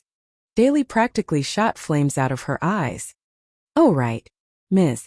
Simpson, I took pictures of your daughter's injuries. I hope there won't be a next time. Otherwise, I'll send the pictures to the police. For the sake of your future, please control your emotions. Mister, can I have your number? Vil looked at Chen Zhao with innocent eyes. However, she definitely wasn't innocent or naive. Even Cheryl was more innocent than her. This girl wasn't going through puberty. She was practically evolving into a demon. There probably weren't many girls her age who could fight with their stepmothers. She was probably the only one who could do it so successfully too. Chun Zhao didn't take her side out of pity. It was because she really did need treatment first. Plus, Chun Zhao hated Daly's self-centered attitude. When he left Daly's house, he saw a woman in front of the apartment across from him. The woman glanced at him. Chun Zhao glanced at the woman. When the elevator came, Chun Zhao went in immediately. He recognized the woman and he was sure that she recognized him too. Her name was something like Irwin and she had a sister named Shalian. Back when he treated Shalian, Chun Zhao had stupidly thought that it was just a sister fight. They ended up being rivals of a gang. The two sisters had killed dozens of people, shedding a river of blood. The moment before the elevator closed, Irwin entered. She put one hand on the elevator wall, cornering Chun Zhao. "Mr. Chun, we meet again." Chun Zhao realized that he was stuck. Irwin was tall, probably only an inch or two shorter than him. She was also wearing stilettos. Her female suit had a low collar, without any tight clothing under, and a short skirt. Her chestnut hair rolled down like a waterfall, covering her left cheek and shoulder. She was an aggressive woman, a true poisonous beauty. Irwin traced Chun Zhao's chest with her finger. "Won't you come in for tea?" "No thanks. I'm busy." Chun Zhao's breaths were short. "Are you worried about something?" "I don't know what you're talking about." Chun Zhao's smile was a bit stiff. Irwin chuckled. Her smile was mesmerizing. "Don't worry. I'm not interested in people outside of my targets. I hope you won't get onto my blacklist." Chun Zhao subtly let out a breath. But that moment, Irwin's expression turned cold again. "But if you dare spread nonsense, I can't promise what I'll do to you." Irwin suddenly jabbed Chun Zhao's chest. He pushed her aside in pain. Irwin grabbed his wrist, trying to twist it, but Chun Zhao's wrist didn't budge. Pressing a hand on Irwin's plump chest, Chun Zhao pushed her to the wall. Irwin tried to attack but realized that she couldn't move. Chun Zhao's arm was stronger than she'd imagined. She lifted her leg for a kick to the dick. Chun Zhao's hand was already before Irwin's knee. The moment she lifted it, it got caught. "Ms. Irwin, can you repeat what you said earlier?" She didn't expect that Chun Zhao would be so skilled either. She thought that she could teach him a lesson and then threaten him easily. Instead, she was taught a lesson. It was mostly because Chun Zhao was too strong. She couldn't breathe with his hand on her chest. "Mr. Chun, you're so powerful. I'm starting to like you." She licked her lips. Blazing hot air brushed against Chun Zhao's face. He didn't want anything to do with this poisonous beauty. He turned and left as soon as the elevator opened. Nothing good would come out of this relationship. But then Irwin came from behind and grabbed Chun Zhao's arm. "Let's have a meal." "I'm sorry, I'm busy. Goodbye." Chun Zhao shook her off. "We'll pretend we've never met before. I've never met and you've never met me, okay?" Chun Zhao really didn't want to be on the mind of a killer who also had a sister. Being able to stop her in the elevator didn't mean that he could really defeat her. A killer would never go face to face with you. They usually gave you a sudden bullet in some corner. Chun Zhao didn't want to live in fear every day, so he didn't want to have anything to do with them. Looking at Chun Zhao's back, Irwin licked her lips. She was the perfect example of someone with an angel's face and demon's figure. However, her aura was too intimidating, so none of the men attracted by her looks dared to approach her. Chapter 231. Treasure Hunt in the Forest. "Irwin, why are you so late?" Realizing that Irwin was back, Shalian lazily sat up straight on the sofa. "Did you not bring any food back? Get up and get changed. We're leaving." "Now? We've just moved here for a week, and we paid a month's rent. I met someone who knows us. We must leave now." Regardless of whether Chun Zhao would call the police, they were not going to stay here any longer. It would be risky after all.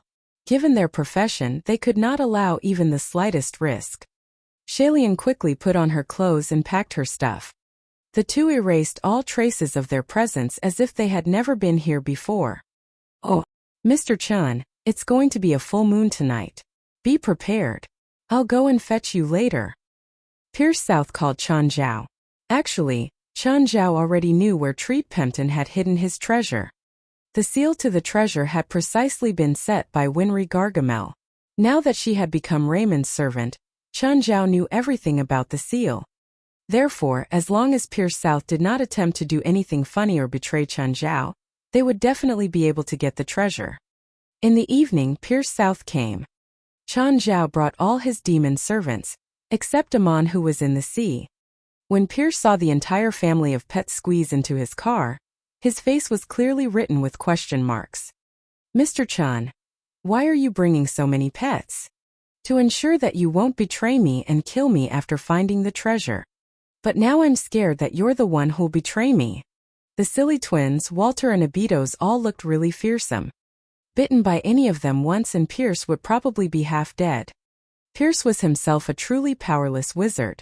He really regretted not bringing a gun. "Mr. Pierce, actually you don't have to be so worried. I'm only planning to protect myself, not betray you. But I'm still scared." "How?" "Our cooperation is based on mutual trust. You should trust me." "Can I go back now and get a gun?" Chan Zhao sneered. Pierce immediately kept quiet and focused on driving. Actually, Pierce chose to cooperate with Chan Zhao precisely because he trusted Chan Zhao. After all, Chan Zhao had distributed 10 million worth of gold to the residents of the town. This was the crucial factor which had led to Pierce's decision.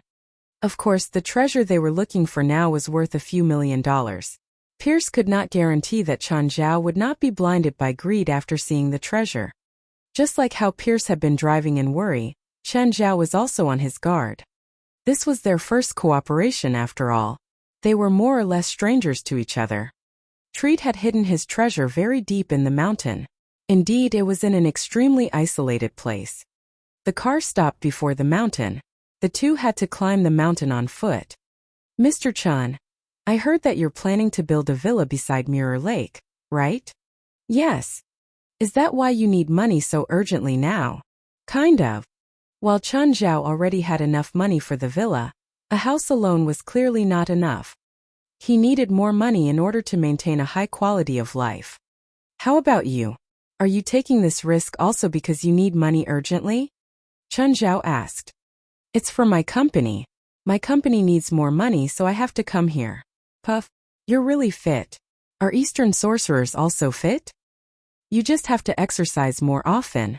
Chan Zhao rolled his eyes. Unlike in a novel, sorcerers did not have to be physically weak. It was just like how an excellent student could be physically strong too. After walking for a while, Pierce felt that it was about time he had to start a conversation. "I have a wife." "Yes. Most people only have one." "I also have a kid." So when you're about to betray me, can you think about my family and not kill me?" "Oh." It was very difficult to climb the mountain. Sometimes there was not even a proper path. Before they started the journey, they had already prepared some equipment, such as hiking boots, a rope, and a mattock. Despite so, Pierce still found the journey tiring. Chan Zhao, on the other hand, found it much easier. He was very fit. In fact, Chan Zhao would be fine unless the environment was really bad. "How far away are we from our destination?" Chan Zhao asked. Although Winry had told him the rough location, it was his first time going there. He did not know exactly where it was. Furthermore, given that the place was so far in the mountain forest, even Winry could not pinpoint its exact location. "Maybe over 10 kilometers. 2 more hills, I think," Pierce said. "Can you still walk?" "I don't have a choice. We have to get there before midnight," Pierce said, panting. "Otherwise, we need to wait for the next full moon." "Do you need me to carry you?" Pierce was overjoyed. "Can you?" "I can carry you for 1 kilometer. And you must give me one of the items you choose later." Chan Zhao smiled. Pierce rolled his eyes. "Forget it. I can still walk."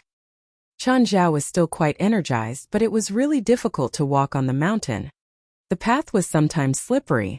Even Chan Zhao could not maintain his stability. On the other hand, the silly twins Walter, Beelzebub, and the rest had a much easier time. They jumped up and down the uneven surface as if it was flat. Even Abitos was a speedy boy in the forest. He would occasionally have a 100-meter sprint, swinging his large tail along the way.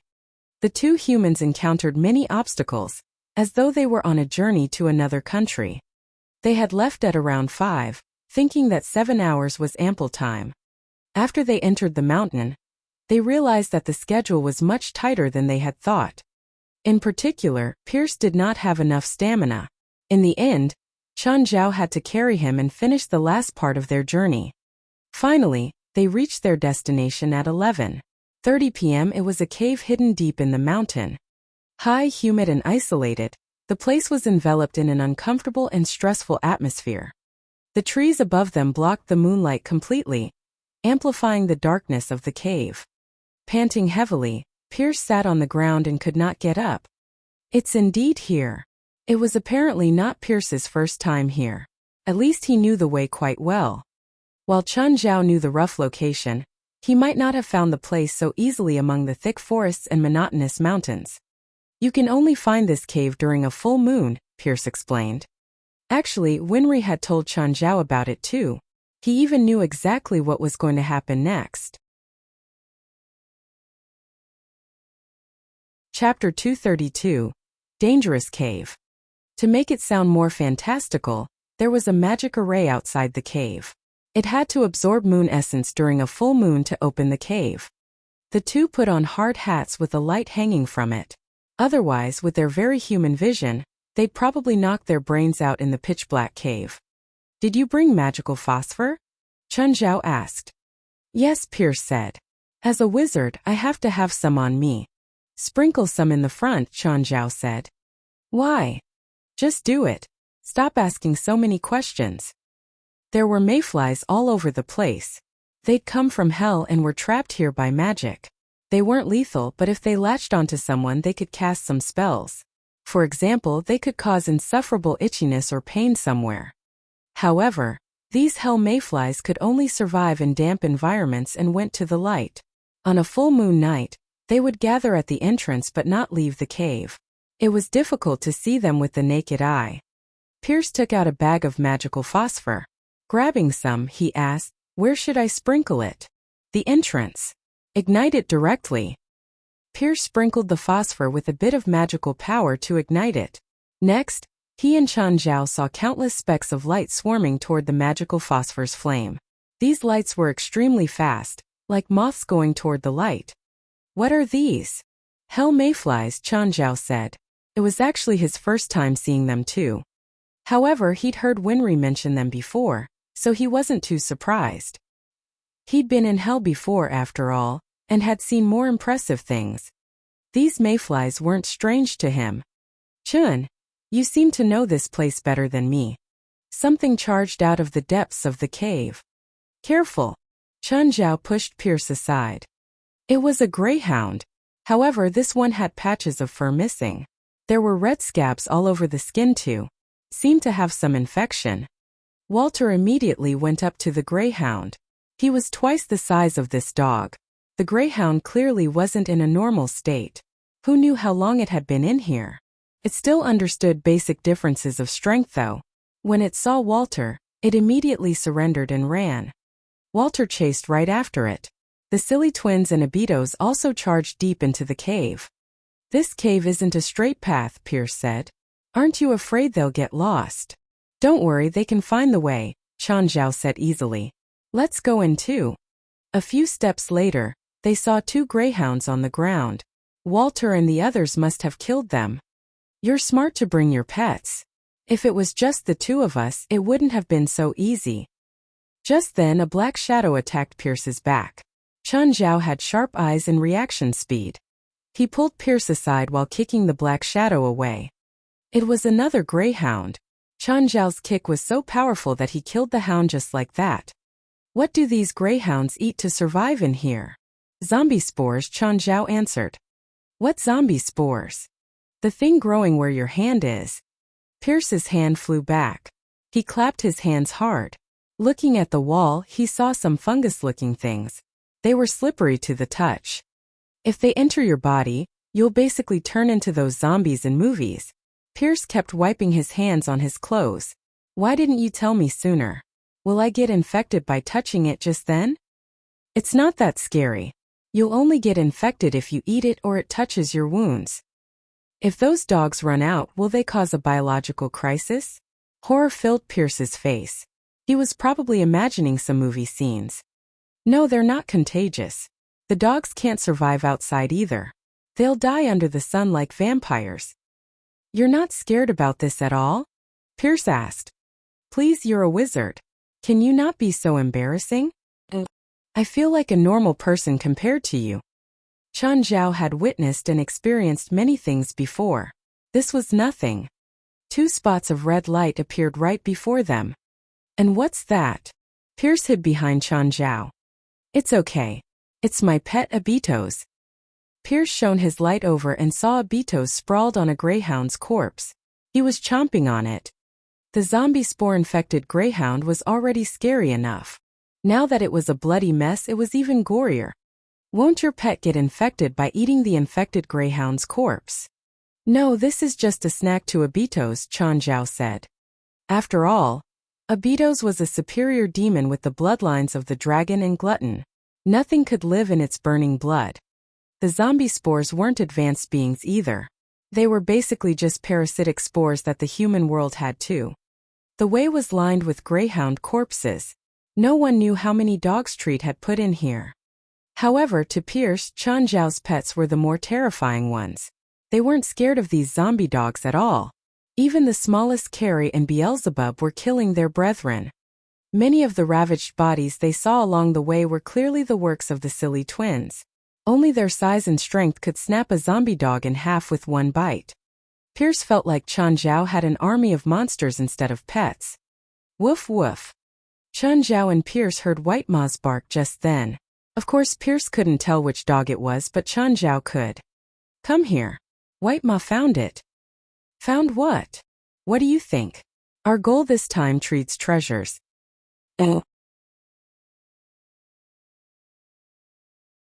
Chapter 233 The Safe. When the two entered the depth of the cave, they saw a safe which they estimated to weigh a ton. Without a doubt, it was the goal of their journey. A safe? Do you know the password? Chen Zhao asked. No. Why would I know the password? Then let's pry it open, Chen Zhao suggested. Will the mattock work? Chen Zhao took the mattock and tried to open the safe. However, the mattock broke straight away. It was clearly impossible to open the safe with a mattock. It was even more impossible to carry the safe back, since it weighed at least 1 ton. Even if Chen Zhao could carry it out of the cave, he would not be able to walk so many kilometers across the mountains with it. The only other option was to carry it back with a helicopter, which was also impractical at the moment. All in all, they had to attempt to open the safe on the spot and then share the treasure. Chen Zhao tried and confirmed the safe's outstanding quality. Even with his incredible strength, the safe did not shift an inch. It was not made from normal iron but rather alloy steel. Even a bomb might not be able to blast it open. Do you have any idea? Chen Zhao asked. I can try, but I'm not sure if it'll work. Pierce walked up and placed his hand on the safe. Then many white fluorescent tentacles extended from the back of his hand. Having no physical form, the fluorescent tentacles entered the safe without difficulty. After a while, the tentacles disappeared and Pierce withdrew his hand. Chen Zhao asked, "How is it?" Pierce shook his head. The safe's mechanism is too complicated. My spell sensory tentacles disappeared before I can understand it. Suddenly, Chen Zhao's right arm began to act funnily again. He felt the mouth of Glutton open. Normally, this would only happen when there was something threatening Chen Zhao or something delicious. Chen Zhao could not sense any danger, so there was only one possibility. There was something in the safe that the mouth of Glutton wanted to eat. Without warning, Chen Zhao's right arm lifted up. It was not Chen Zhao's intention, of course, but rather that of the mouth. Chun, what are you doing? Pierce was puzzled. All of a sudden, Chen Zhao's hand enlarged. Then, a gap appeared on his hand and bit onto a corner of the safe. Crack! The corner was torn off by the mouth, after which it started to chew the alloy steel. What spell is this? With Pierce's understanding of sorcery, he obviously had no idea what it was. He thought it was some kind of spell. Nonetheless, it looked really powerful. The mouth of Glutton had torn off at least 10 kilograms of alloy steel. Chen Zhao was speechless. He was now determined to learn how to control the mouth once he got back. He could no longer tolerate it to be so disobedient and appear when it wanted. This time it was fine since Pierce was also a wizard. Although his combat power was probably non-existent, he had at least seen supernatural occurrences. However, if the mouth of Glutton was exposed in public, it would be terribly troublesome.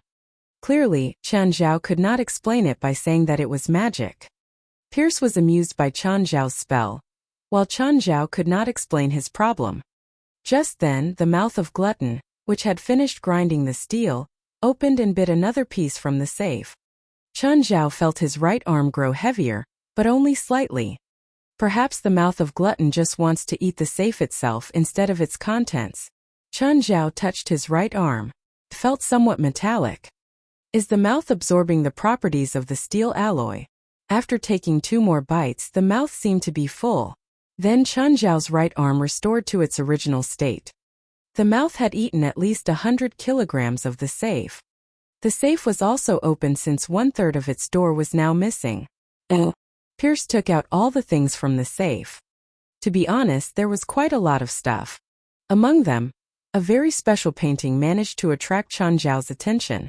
It was stored like how ancient Chinese paintings were usually preserved. Its 2 ends were framed in rare rosewood and then rolled up. It was also covered in plastic to prevent it from getting wet. Chen Zhao removed the cover and unrolled the painting. It was a splash ink landscape painting, with the inscription Wenlan Shanjing, which could mean Wenlan Mountain View. Wenlan Shanjing? Is this the name of the place or the painter? Chen Zhao had never heard such a painter before, and also did not know whether the painting had any value. Nevertheless, judging from the texture of the painting, it should be quite an antique. Are you going to pick this painting?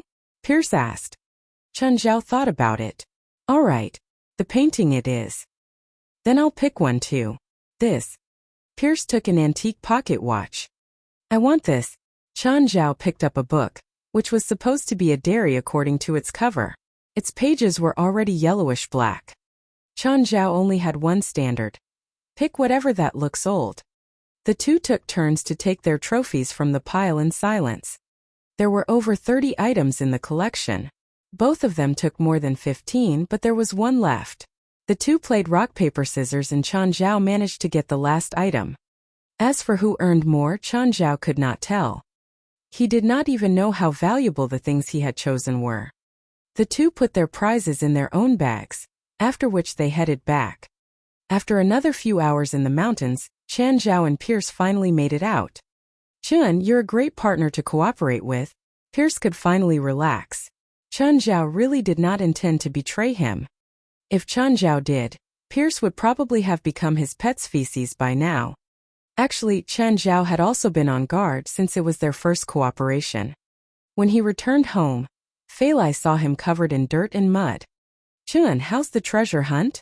Fei Lai knew that Chen Zhao had gone to look for treasure. Great. They're all here. Chen Zhao put his bag down. What are these? Fei Lai could not understand the value of the collection as well. I'll go and ask a professional later. Don't you need to sleep? You didn't sleep for the whole of last night, right? I still feel fine. Are you going to work? Yup. Clean Walter and the rest too. They're all dirty. There's even blood. Don't tell me they ate Pierce South. Fei Lai also knew that Chen Zhao was not that kind of person. She was merely joking with him. Of course not. I didn't want them to have diarrhea.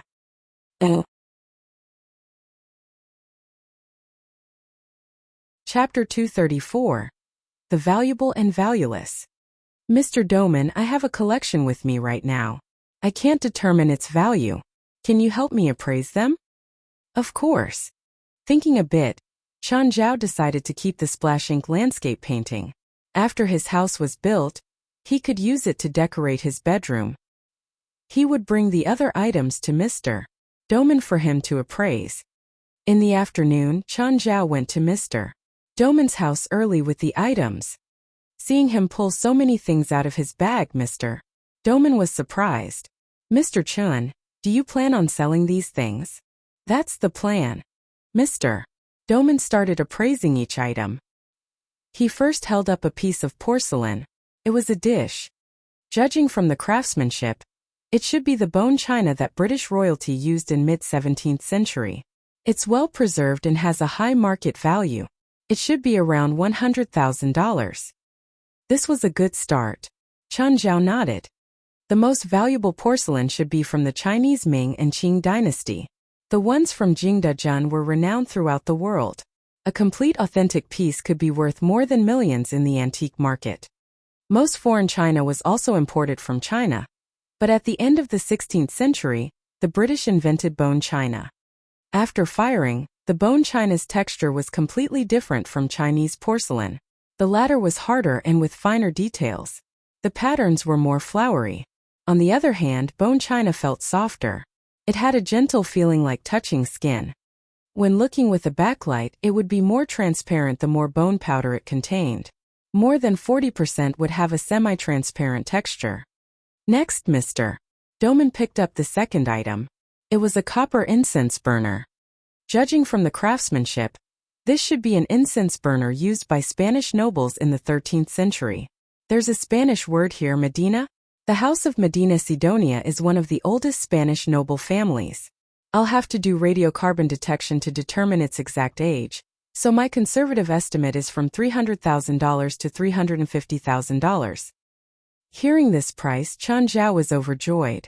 The china that he'd had the most hope for was only $100,000, but this incense burner could actually be sold for more than $300,000. Mr. Doman picked up the ratty old notebook. Flipping through the pages, he said, "It's also in Spanish. It's a nautical diary from the 17th century. The writer is a sailor named Beja Cambris. It doesn't have much value." He placed the diary on the side and started appraising the next item. During this process, he put the valuable and valueless on either side. The most valuable was that incense burner, while the least valuable was a mirror. An item from the early 12th century with finer details, it was only $10,000. After finishing the last one, there were 12 items that had a certain or very high value, for didn't have any value or were very cheap. The 12 items ranged from $10,000 to $300,000. The total value was around $800,000 to $1 million. As for the other 4 items, Chen Zhao kept them himself. However, Mr.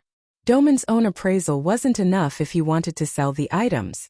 He had to go through a professional appraisal agency or have Mr. Doman's company provide a report. Mr. Doman was very professional, but his appraisal was only to provide a basis. He had an accuracy rate of above 80%. As for the final price, more appraisals had to be done. Chen Zhao agreed for Mr. Doman to take the items to his company for more detailed and scientific appraisals. They signed a preliminary contract. Chen Zhao mainly signed a collaboration agreement to ensure that this wasn't a dirty exchange. Mr. Doman also had priority acquisition power and paid $300,000 as a deposit. If other institutions or people had a higher bid, Chen Zhao could definitely sell to them, but he'd have to return the deposit with interest. Chen Zhao and Mr. Doman were friends, but they were both serious about the contract and collaboration. After finishing business, they began chatting. "Mr. Chen, when do you think Normans can finish the weight loss plan?"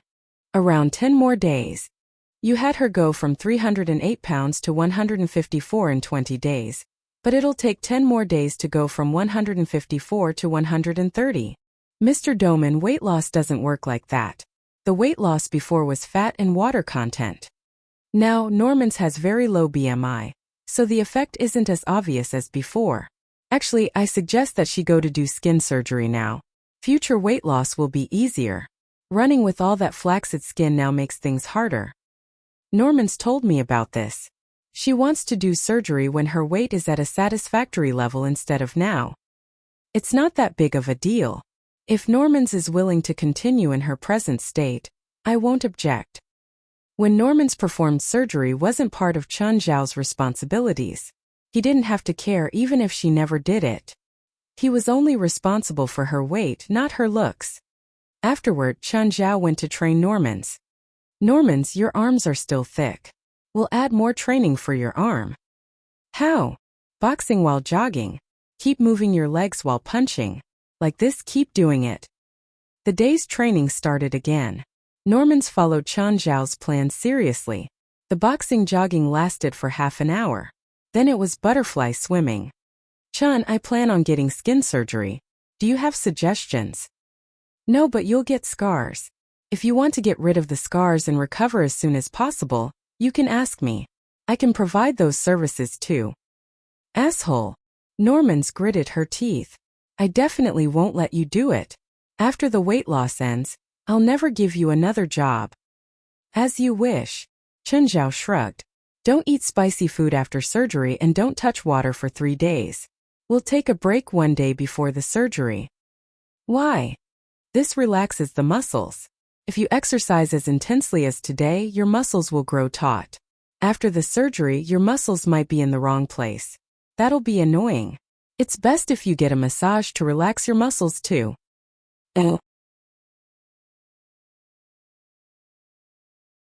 Chapter 235 Breeding.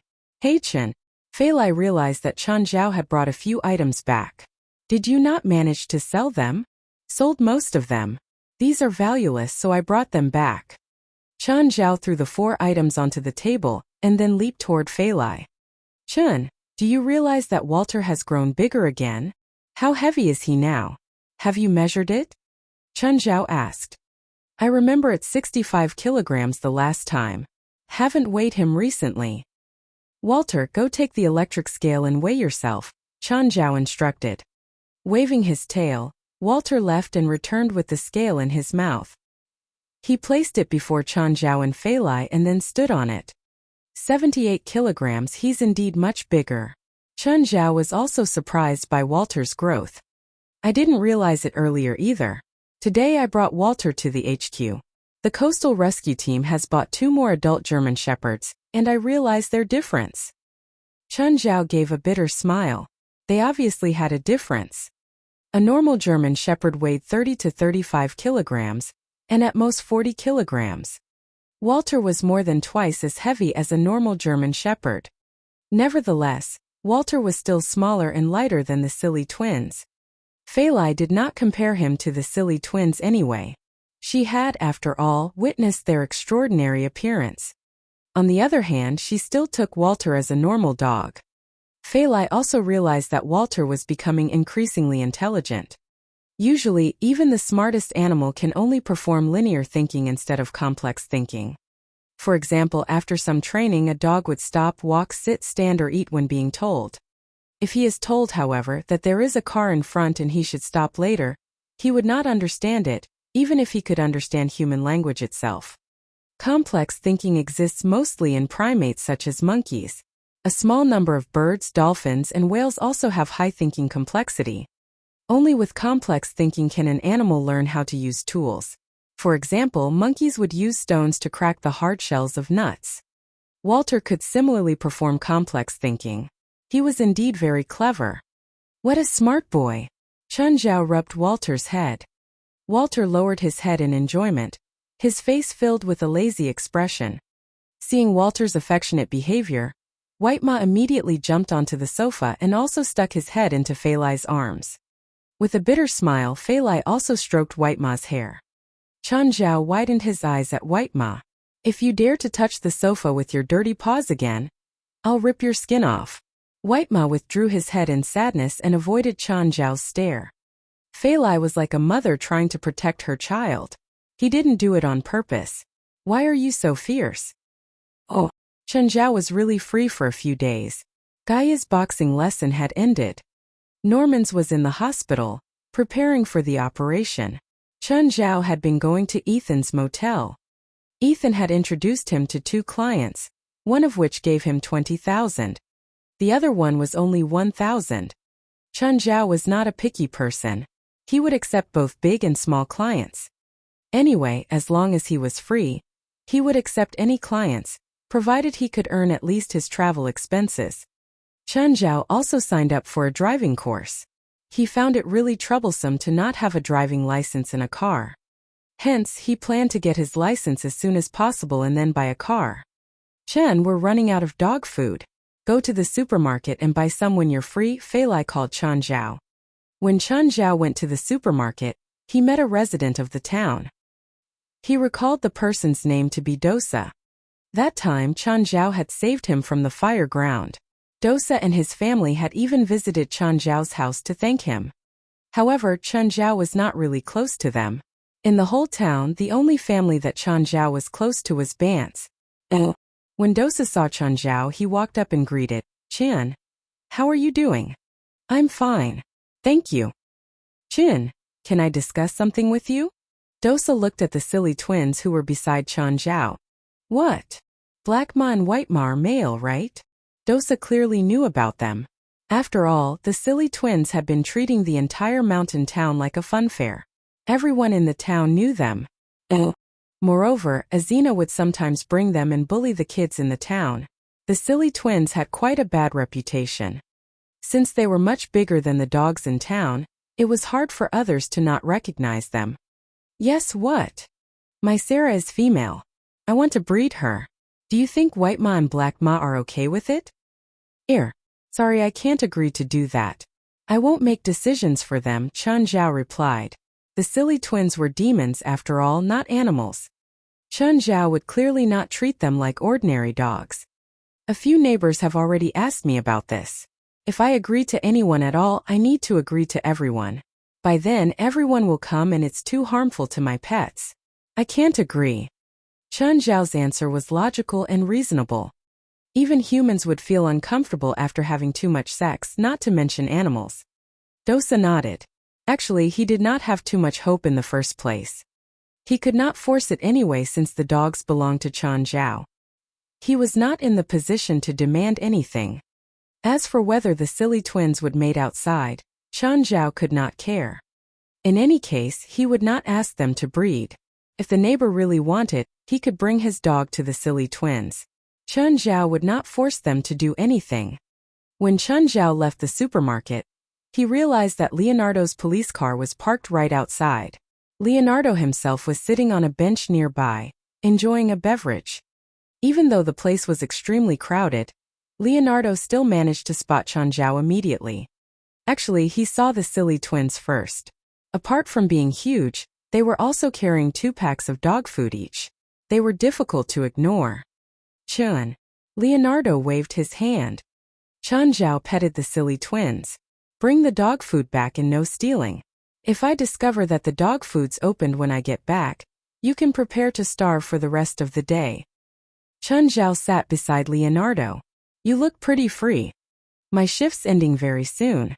I'm waiting for it." "Do you want to go to my house later? Fei Lai's almost back too, right? I won't be the third wheel." Leonardo was not insensitive. "All right, we'll ask everyone out some other day for a drink together."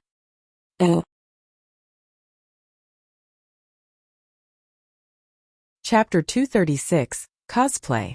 At home. "Chan, the coastal rescue team is short on people," Fei Lai said. "Can you lend me Black Ma and White Ma for a few days?" "Why? Are there a lot of accidents recently?" "It's because of what happened that day," Fei Lai complained. "There are more tourists to Angel Beach and a lot go into the deep zone. We give out a lot of warnings, but we still can't stop those brainless tourists.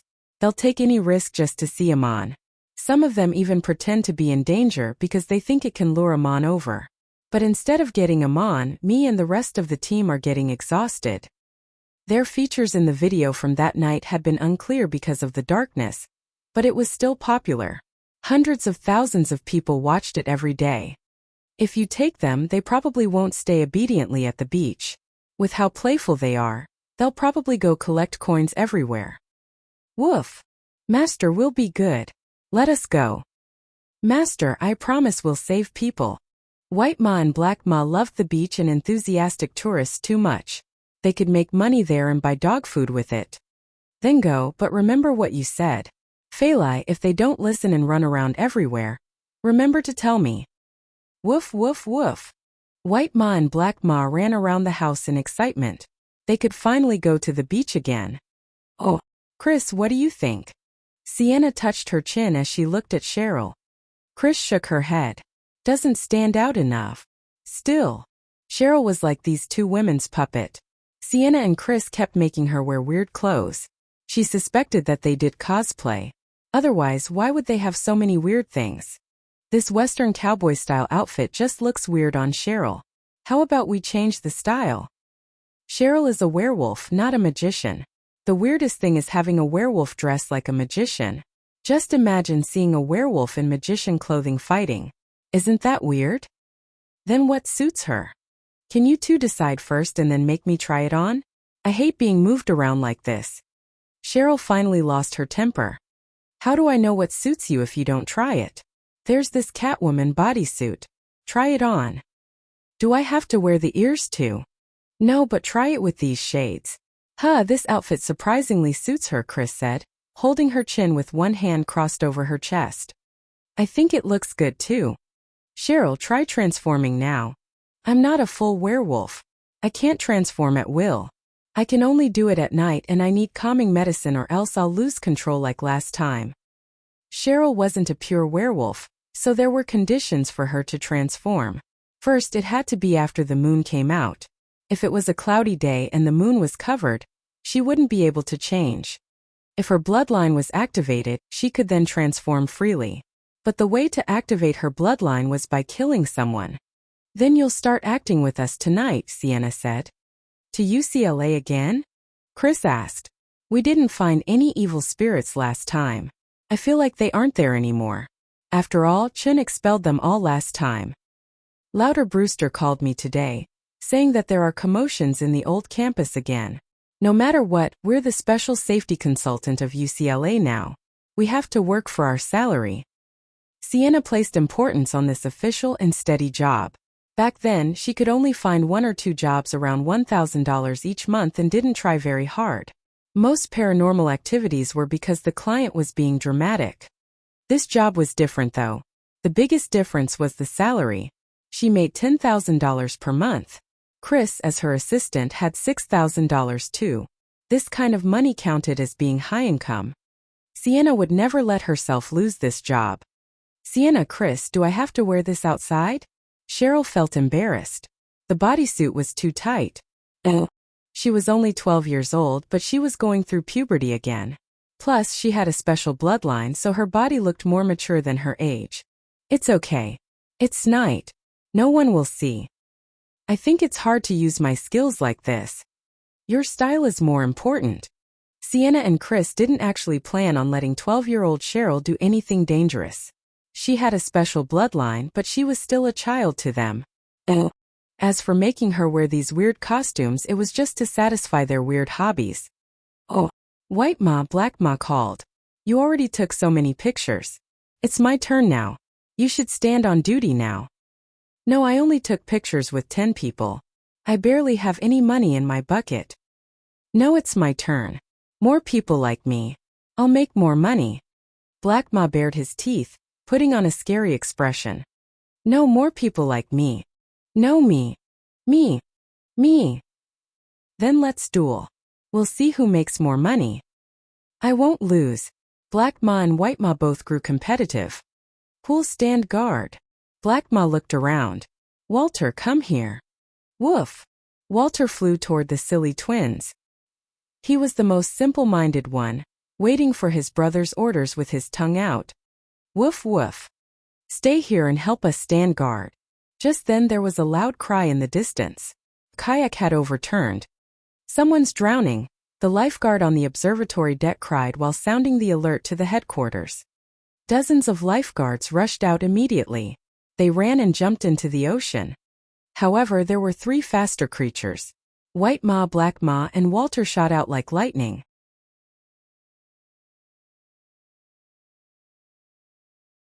Chapter 237, Stars of the Beach. They were extremely fast, indeed much faster than the other lifeguards. Even the fastest sprinter probably could not reach their speed. The 3 of them leaped into the sea directly. Perry and his wife Ackley had come to Angel Beach in search of the legendary killer whale Amon. Their kids, 5-year-old Jack and 8-year-old Ash, really wanted to meet Amon. Therefore, they rented a kayak and set sail. After they left the shallow zone, however, a huge wave turned their kayak over. Perry was the only one in the family who could swim. In his panic, he saw Ackley struggling on the surface of the sea.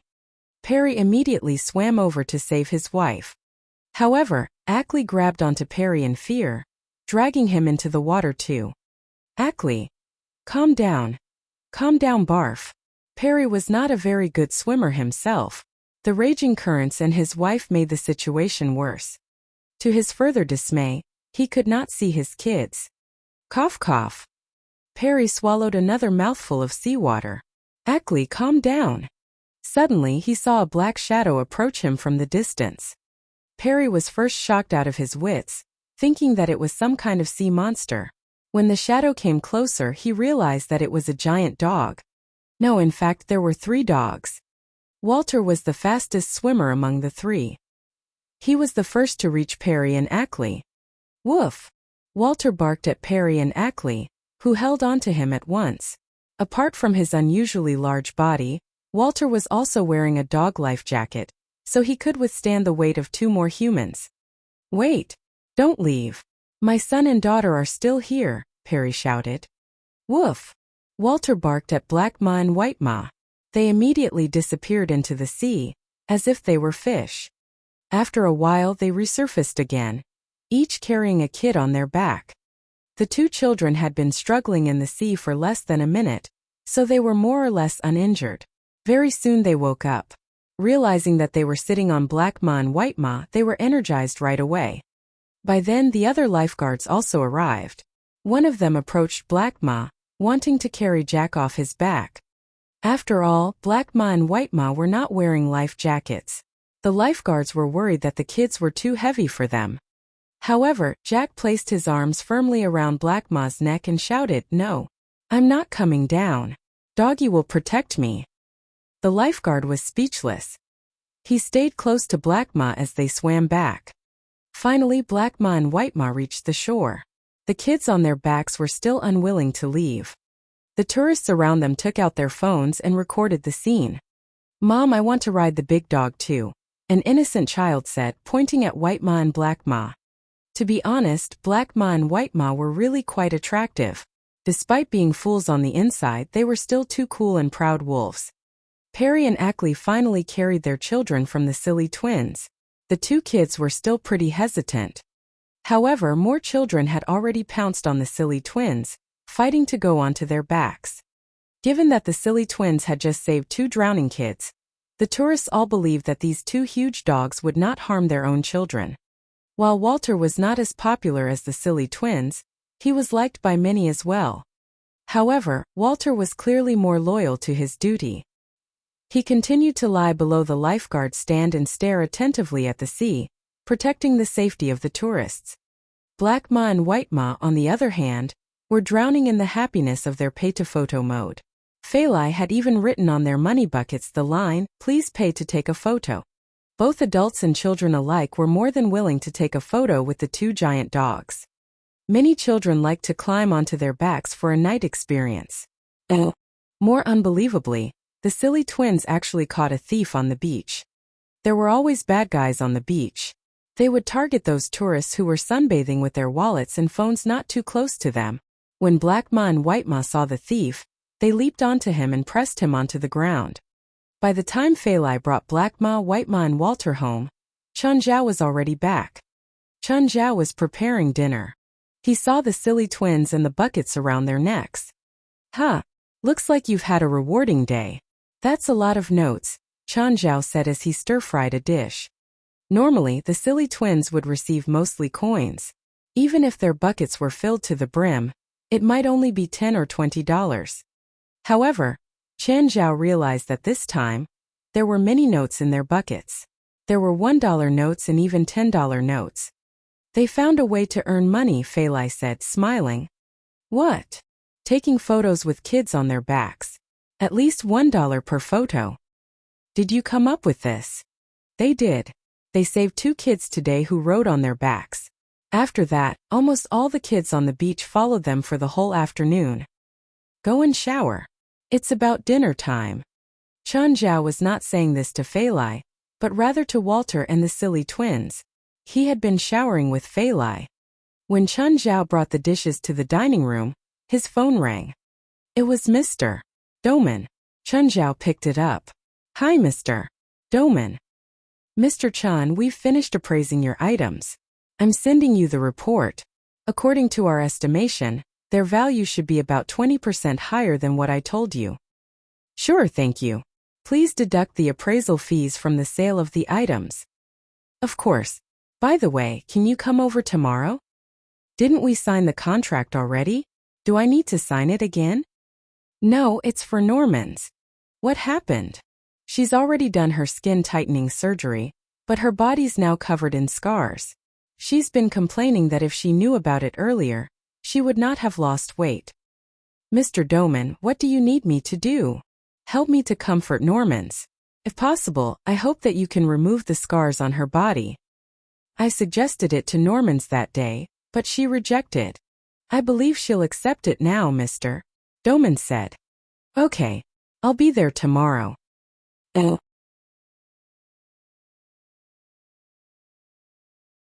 Chapter 238, Scar Removal.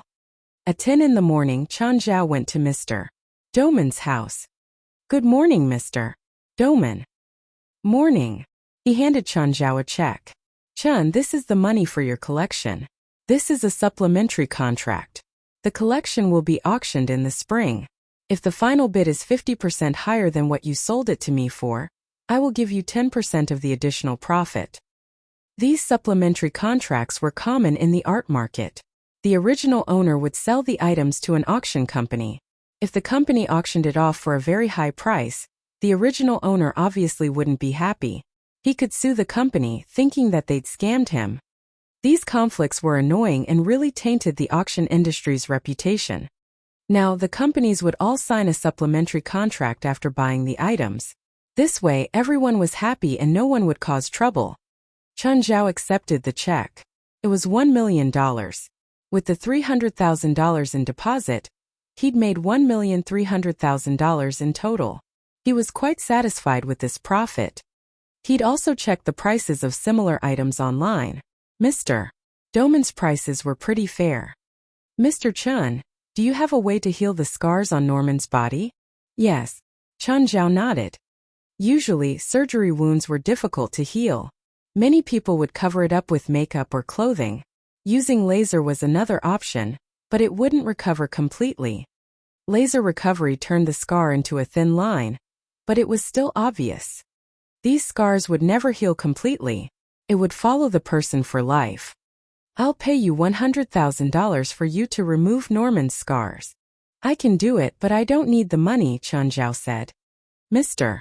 Doman hadn't charged him for the appraisal, so Chun Zhao had to repay him. Usually, art pieces in vintage collections had an appraisal fee of around 5%. Mr. Doman was also a businessman.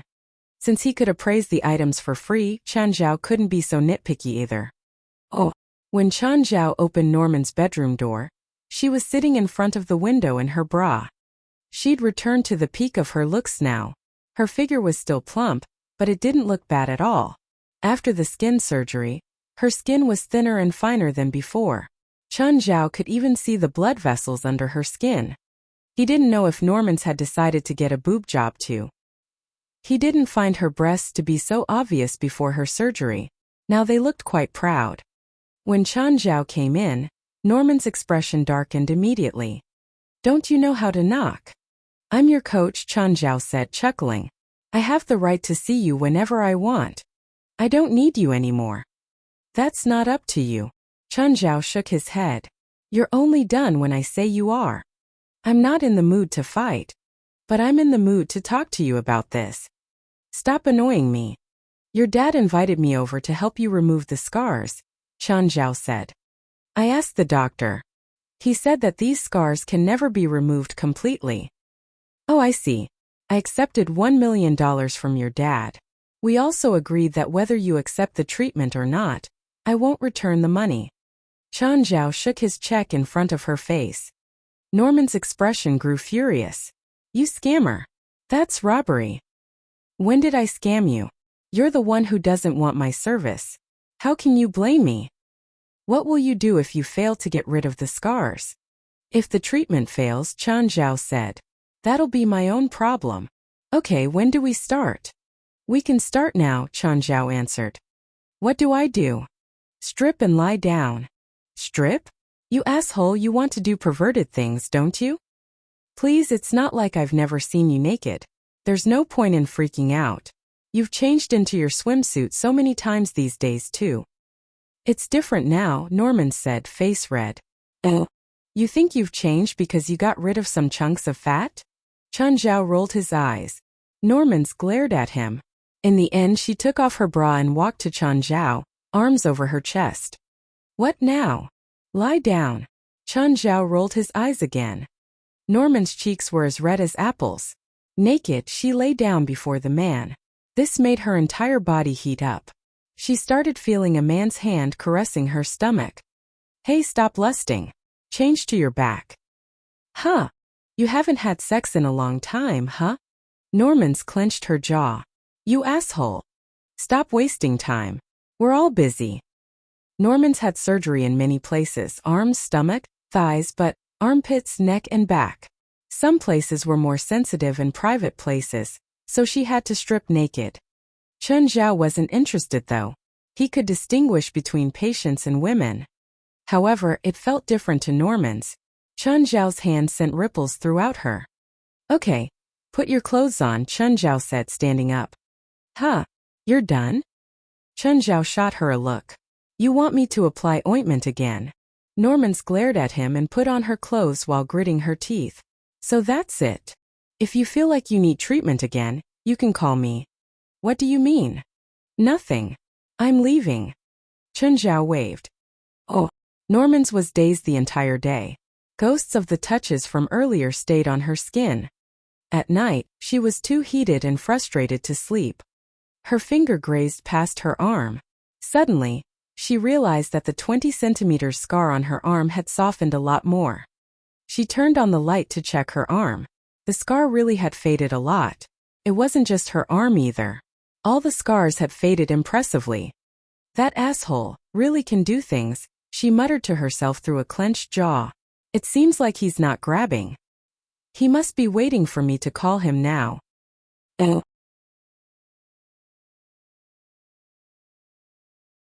Chapter 239.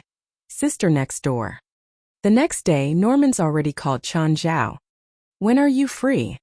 When do you need it? As soon as possible. But you told me yesterday that you don't need me. Are you coming or not? Fine. When Chan Zhao entered Norman's room, she immediately removed all her clothes. The first thing that they would normally do upon seeing each other was to curse or mock the other person. However, they did not do that today. Instead, they started the main topic directly. Norman's kept silent until Chan Zhao finished the treatment. Then, she wore her white shirt and short skirt back on without any undergarments. Do you have anything else later? I'm going to the driving school to learn driving, Chan Zhao said, standing up. Norman's asked again, how long will it take for my scars to disappear entirely? About a week. Will you be coming every day? No, maybe once every 2 or 3 days. Chan Zhao packed his stuff ready to leave. Chan, Norman's called. What? Forget it. You can scram now. What an idiot. Oh, Mr. John, your son can be discharged now. After 3 days of observation, we can confirm that the tumor in his brain has shrunk to 20% of its original size, and it is still shrinking. It will no longer threaten his life now. With this rate, he'll recover fully in 3 to 5 months. Forgave John the report. John looked at the medical report. It is a common saying that prolonged illness turns a patient into a good doctor. Since John Jr. was diagnosed, John Sr. had been reading his reports. Now, he knew exactly what each of the numbers on the report meant. Dr. For, thank you. Can I thank that person myself? John could hardly contain his excitement. He had placed all his hopes on John Jr. He had watched his son grow day by day, and then weaken day by day. His son even almost died before his very eyes. John had been having a stressful and trying time. Today he received the best news in his entire life.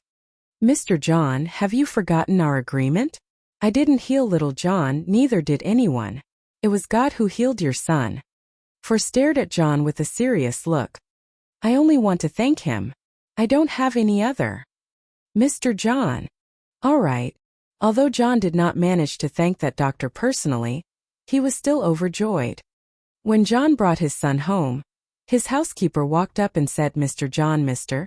Risvar has been waiting for you in the living room for quite a while. Okay. Tell him that I'll be right there. Even the housekeeper could tell John's delight. Koi asked Danny to play with you. I need to go and see Uncle Risvar. Okay, Dad. In the living room. Risvar was surprised to see John with a rejuvenated smile. Risvar, long time no see. When did you come to the States? The two of them hugged each other briefly. Just yesterday. John, you look really happy. I heard that Koi's condition has worsened, but your face says otherwise. Koi's recovered. He's been discharged. Recovered? He had tumor resection? Risvar asked in surprise. Haha. Anyway, he's fine now. Laura came with me too. Can you tell me who Koi's doctor is? As you know, Laura's condition is probably the same as Koi's. John looked very hesitant. Before he left the hospital with Koi, he had promised to keep it a secret. However, Risvar's question put him in a difficult position. Laura was his younger sister. Risvar was also his good friend in college. Laura knew Risvar precisely because of John. Laura and John Jr. were diagnosed with brain tumors at almost the same time. Laura's condition was slightly less severe, but she had encountered several dangerous episodes too. There was no way John could reject Risvar's request. John, why are you so reluctant? Don't you want Laura to recover too? She's your own sister. Risvar was clearly enraged. He did not know what John was hesitating for. Risvar, actually, Koi wasn't healed by surgery. What do you mean? In fact, John told Risvar the entire story. I'm also unsure who the real doctor is. I promised, doctor. For that I won't talk about it again, but now I've broken my promise on the same day. Risvar was unconcerned about John's promise. He only wanted to know how John Jr. had managed to recover. Which means doctor. For knows who treated your son, right? Risvar, don't act harshly. Doctor. For saved Koi's life. Of course I won't. Risvar seemed to be making a plan. When Risvar returned to his house in America, he had already received all the information about Chantilly Hospital and its doctors. Just then 2 girls ran toward him. They were his twin daughters, Ronnie and Vera. Dad, where's Mom? Dad, where did Mommy go? They were only 3.5 years old. Laura was diagnosed with a brain tumor when she was pregnant with them. That time Risvar suggested aborting the babies. With Laura's condition, it was too dangerous for her to give birth. However, both Laura and their children were eventually safe. Risvar was also glad that they did not choose to abort their kids. Laura had brought him 2 more important ladies in his life. Nevertheless, Risvar still felt that his life was not perfect enough. After giving birth to Ronnie and Vera, Laura's health quickly deteriorated. She even suffered several severe comas. While she managed to wake up every time, her future was bleak. Risvar carried Ronnie and Vera with his arms. Mom has something to settle outside. She's coming back later. When will Mommy be back? Risvar could not answer their questions. He did not want them to see Laura being tortured by her illness. He was also unsure how long Laura had left. Didn't you want to play with Brother Koi? He went home today. I also miss Brother Koi. Then we'll go find Brother Koi tomorrow, okay? Tomorrow? Ronnie and Vera suddenly hesitated. Do you have something else tomorrow? Dad, can you bring Brother Koi here instead? Why? Because we've promised Faith that we'll go to her house tomorrow. Who's Faith? Faith lives door next. She's our little sister.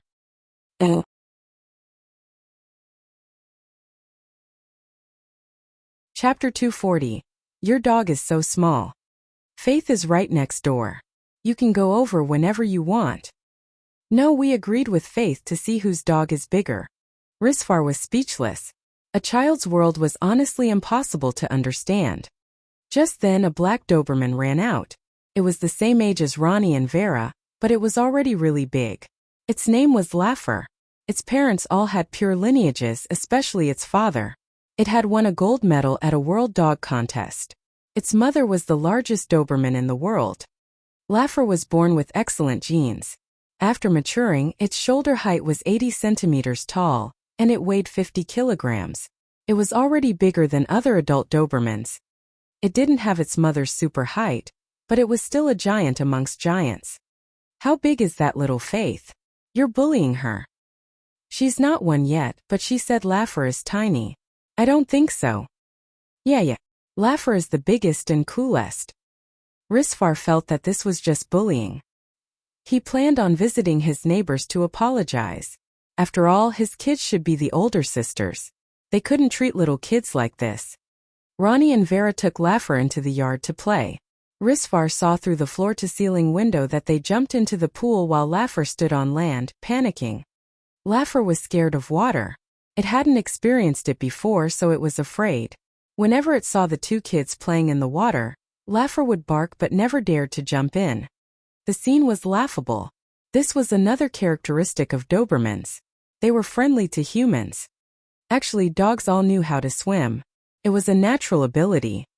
Manus, find out for me who's living beside us. Mr. Risfar, there's no need. I've already checked before you moved in. Your neighbor is a playboy. He's CAA's stockholder, named Devin Dell. He's 28 years old. Risfar changed his outfit and went to visit his neighbor. After all, he didn't come just for Laura's condition. He also planned on entering the American market. He would live here for a long time, so socializing was necessary. At least he hoped he wouldn't have a bad relationship with his neighbors. Risfar brought Ronnie and Vera along to the next-door neighbor. He rang the doorbell and a voice sounded from the machine. Who is it? Hello, is this Mr. Devin Dell? I'm Risfar. I just moved in next door and I hope to become acquainted. Sure, the door's open. Please come in. Faith, don't put the corn snake in your mouth. You can't eat it. Mary, please help me watch her. Mr. Dell, please put the snake into the glass tank after you're done playing, Mary retorted. Don't toss it onto the sofa. Risfar grew nervous hearing that. He brought Ronnie and Vera into the manor. It was much smaller than his own, but the environment was nice. Just then, a tiny girl ran out of the mansion before him. She couldn't be more than 1 year old, but she ran like the wind and had a huge snake in her hands. A man chased after her. It was probably Devin Dell, along with Mary. Faith, don't run so fast. Slow down, slow down. Be careful, you'll fall. Risfar was even more nervous. This girl wasn't the typical kind of strong. Ronnie, Vera. Faith saw them and immediately sped up. She clutched the snake as if offering up a gift. For you. The snake tried to escape from her hands, but Faith grabbed it tightly. Ronnie and Vera didn't dare to accept it. Thankfully, Dell and Mary ran over now. Faith, don't hurt the corn snake anymore. Don't you see how pitiful it looks? Risfar composed himself and looked at Dell. Hello, Mr. Dell. Hello, Mr. Risfar. Puppy, puppy, puppy. Faith suddenly called at Laffer. Come here. Faith waddled over trying to grab Laffer, but the dog wriggled away and ran to Risfar's side. Mr. Dell, do you have a dog too? No. Dell shook his head. Your daughter seems to really like dogs. My friend has dogs. He brings his pets over when he visits and Faith always rides his dogs around. Are his dogs big? There are big and small ones. No wonder. Ronnie and Vera came home saying that Faith wants to compete whose dog is bigger tomorrow. Really? Dell turned around. Faith, you want to compete with Ronnie and Vera? But you don't have a dog. I don't, but Uncle does. White Ma, Black Ma, and Walter are mine. All mine. Your uncle might not be free tomorrow. It's okay. Can we steal Black Ma, White Ma, and Walter? But they might not be at home. Risfar waited patiently as the father and daughter spoke. Back then, he'd been immersed in these kinds of conversations too. Conversations with kids were filled with youthfulness and imagination. He could understand how Dell felt while talking to Faith. There was joy and warmth. Mr. Risfar, don't take kids seriously. There's nothing to compete over. It's true. Laffer is the third biggest Doberman in the world. It's truly unsuitable for kids to compete over. I'm afraid your daughters will feel hurt. You mean Laugher will lose? Of course. Your dog's named Laugher? He looks really small. I didn't think Mr. Risfar would like to raise small dogs. Laugher small? I haven't seen a dog bigger than him yet. Then I guess you just haven't seen enough. My friend's 3 dogs are all bigger than Laugher. He'll just be a puppy before him. Then let's compare tomorrow. I hope you can find a dog bigger than Laugher. It had only been a joke between kids, but it ended up as a competition between 2 competitive adults. As for the 3 kids, they'd already started playing, ignoring the 2 glaring adults. It was like this had nothing to do with them.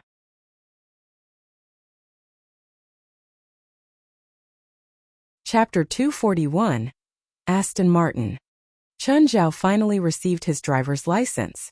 It was fairly easy to get one in the States. He had been practicing in the driving school for more than 50 hours to meet the course requirement. Apart from that, he was really a novice driver. The driving course was charged on an hourly basis, with the rate being a few dollars per hour. Hiring a coach in the driving school would cost $20 per hour. Of course, one could also choose to learn from any adult who had a driver's license. However, driving schools are mostly very materialistic. The more money you give them, the easier it will be for you to get your license. Moreover, since Chun Zhao only had a green card, it might even take longer. This could be anywhere between a month and half a year. He also had a written examination which he passed on the first attempt. Actually, Chun Zhao had spent more time getting a road test. It was only his turn on the 5th day. He similarly passed it on the first try. After waiting for a week, he received his license. The first thing that came to his mind was to buy a car. David, are you free? Why? I want to buy a car. Okay. Where are you now? Soon David came to fetch Chun Zhao. Chun, what kind of car do you want to get? I want to buy one for Fei Lai first. Her car is too old. What kind of car should I give her? How much do you plan to spend? As long as it's not a few $1,000,000, I would say, Chun Zhao replied. Cars in America were considerably cheap. David was clearly more professional than Normans in this field. At least he would recommend a rough-looking SUV to Chun Zhao. David suggested getting a sports car, which had a more feminine shape and appearance. He told Chun Zhao about various sports cars ranging from tens of thousands to hundreds of thousands in cost. David was probably a car fan. While he might not be that professional, he was able to briefly analyze the advantages and disadvantages of various models based on their emission systems, motors, and performances. The very expensive models, even if you can afford them, do not suit Fei Lai. Fei Lai is a coastal lifeguard, so it may be somewhat awkward for her to drive a car that costs more than $1 million. I suggest getting one that's between $200,000 to $300,000. Cars which cost that much were already very high class. In fact, cars that cost more than $30,000 could already be considered as somewhat luxurious. Despite so, Chun Zhao felt that those cars were too ordinary for Fei Lai. Chun Zhao was kind of an upstart. He thought that since he was going to give Fei Lai a car, he should of course choose an excellent one. He also found the price of $200,000 to $300,000 quite reasonable. I recommend Aston Martin DB11 AMR. Newest edition 2018.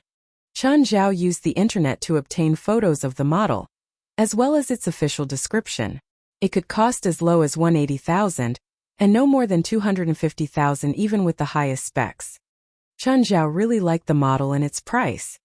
As for the car's performance, he could not understand anything. Nevertheless, since it was recommended by David, it was probably great. I'll get this one. Chun Zhao made his decision. Shall we go to the store and take a look? Okay. Oh. Chun Zhao walked into the Aston Martin store. It was huge, with more than 10 different models on exhibit in the hall. Behind the store there was also a giant test track. When Chun Zhao and David walked into the shop, a tall lady in business attire quickly approached them. Hi, I'm Polly's. How can I help you? We want to try the DB11 AMR. Do you have one here? Of course. Polly's eyes glowed. May I know which of you wishes to buy the car? It's me. We need to take a look first, David interrupted Chun Zhao. Polly's looked at Chen Zhao, her eyes glittering with passion. Oh. Since Chen Zhao was considering buying the DB11 AMR, he had to be very rich. What drink would you like to have? Just iced water. Me too. After Polly's gave them a cup of iced water each, she brought the two before the exhibited DB11 AMR. Then she started to describe its various performances and functions endlessly. As the purchaser, Chen Zhao was soon completely lost, while David listened to her attentively, occasionally asking a question. We would like to go in and try it ourselves. Sure. Chen Zhao sat on the front passenger seat, while David sat in the driver's seat. To be honest, Chen Zhao did not have a solid concept about cars. A 10,000 car and a 100,000 car were both tools for him to travel. David was different. Buying a good car was almost a dream for him. After they left the car, Chen Zhao asked, "Do you have a red one here? Do you want a red one?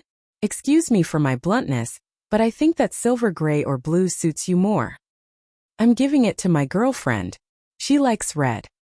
Polly's could feel her body burning with envy. Why couldn't she get such an outstanding boyfriend too? Her own boyfriend only knew how to eat and sleep at home. He dreamed about becoming a huge star every day, but could only get small, almost insignificant roles.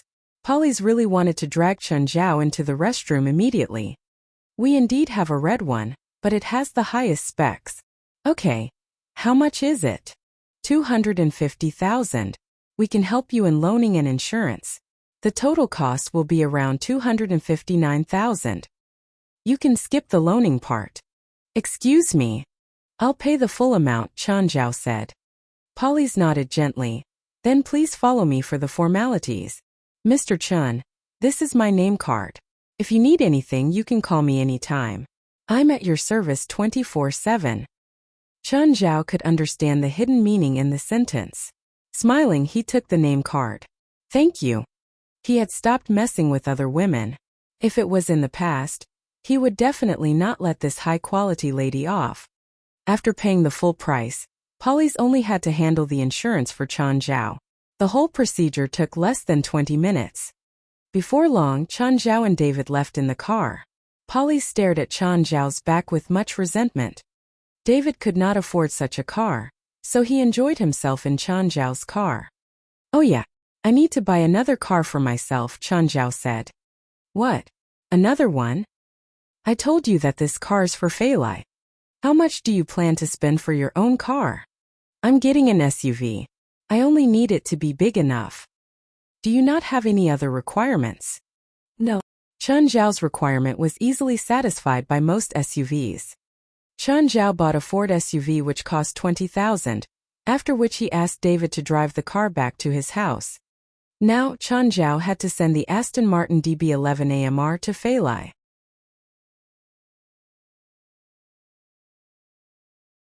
Chapter 242, Gifting a Car. Fei Lai, I'm on the highway beside the beach.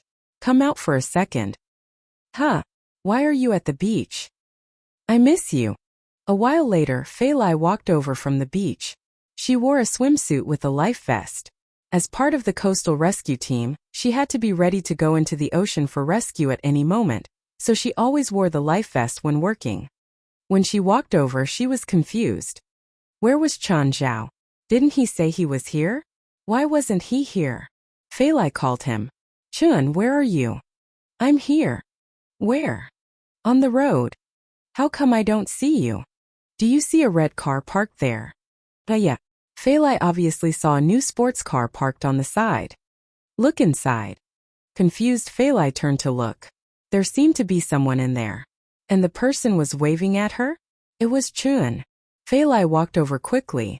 Chen Zhao had already opened the door. Chun, how come you're in here? Why can't I be in the car? Whose is it? Yours. Stop joking. My gift for you. Huh. Fei Lai gaped at Chen Zhao with disbelief. Chen Zhao had never gifted her anything after they started dating. She never expected that his first gift would be a car. She obviously recognized the Aston Martin logo. The car had to be a few $100,000, right? Like it. Fei Lai already had her arms around Chen Zhao's neck. She pressed a kiss on his lips. Chen Zhao hugged Fei Lai's thin waist. Want to try?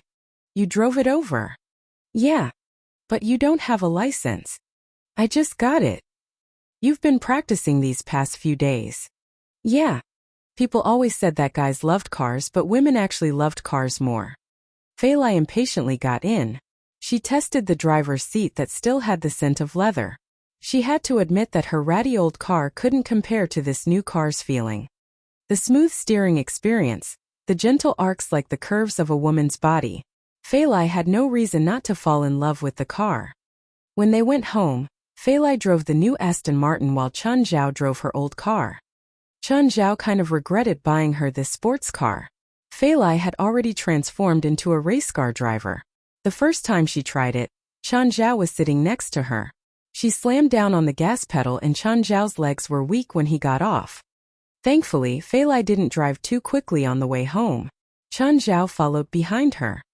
Chun, we have a guest? Feilai saw another car parked on the side of the road. That's mine. What? You bought 2 cars today? Yes. Why didn't you buy yourself a better one? I usually have to bring white ma, black ma, and the others, so I need a bigger car. This one suits me better.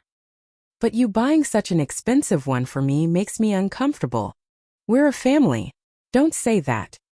Chun Zhao only saw cars as a transportation tool. He didn't put too much love or dreams into it. To him, even the most expensive car was still only a car. There was a difference in value, but they were the same in essence. Some people loved houses, some people loved cars, and some loved both. That night, Feilai was more enthusiastic than before. It was like she wanted to repay Chun Zhao. But just as they were having sex, Chun Zhao's phone rang. He didn't want to answer, but it kept ringing. Take it, Feilai panted. It's so annoying. Chun Zhao unwillingly reached over and finally got the phone. Hello. Chun, help me out. It was Dell's voice. I'm busy. And don't you know that it's immoral to disturb people's rest? You sound out of breath, Dell said. Next time I go to your place, I'm gonna stuff your head into the toilet, Chan Zhao said menacingly. Dell immediately shoved the phone at Faith, who said in her baby voice, Uncle Chan. Oh, Faithy, what's wrong?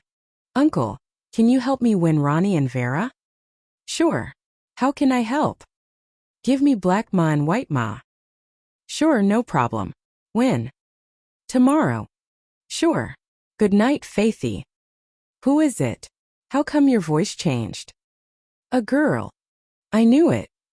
I've seen her body before. You asshole, thinking of another woman's body when you're lying on me? She's not even 1 year old. I hate you. Oh. The next day, Chun Zhao brought the entire family. The back seat was very spacious. The back of the third row could be laid down to form a small platform. White ma and black ma couldn't run around, but at least it was better than being stuffed inside Feilai's car. They could also open the skylight and stick their heads out.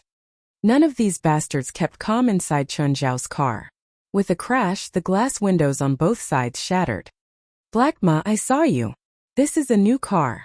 New car. Chun Zhao stared at the rearview mirror, a bit angry. This car only cost $20,000, but it was still a new car. Even a rebellious kid wouldn't do this.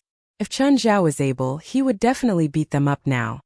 Knowing that he'd made a mistake, Black Ma finally grew more obedient. The car reached Dell's home. Seeing the unfamiliar car, Dell thought it was some stranger.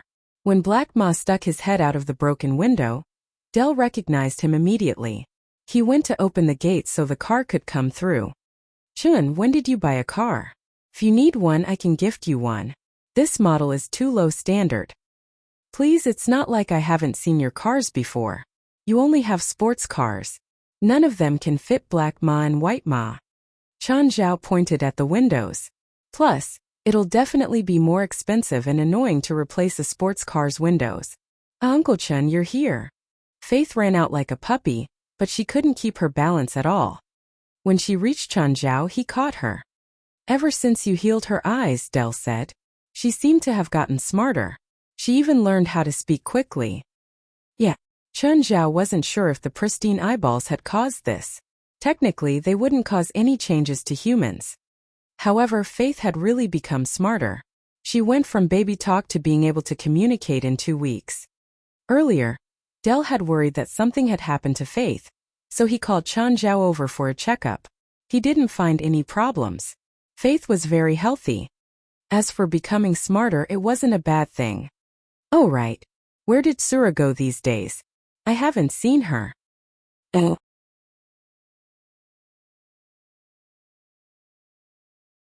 Chapter 243.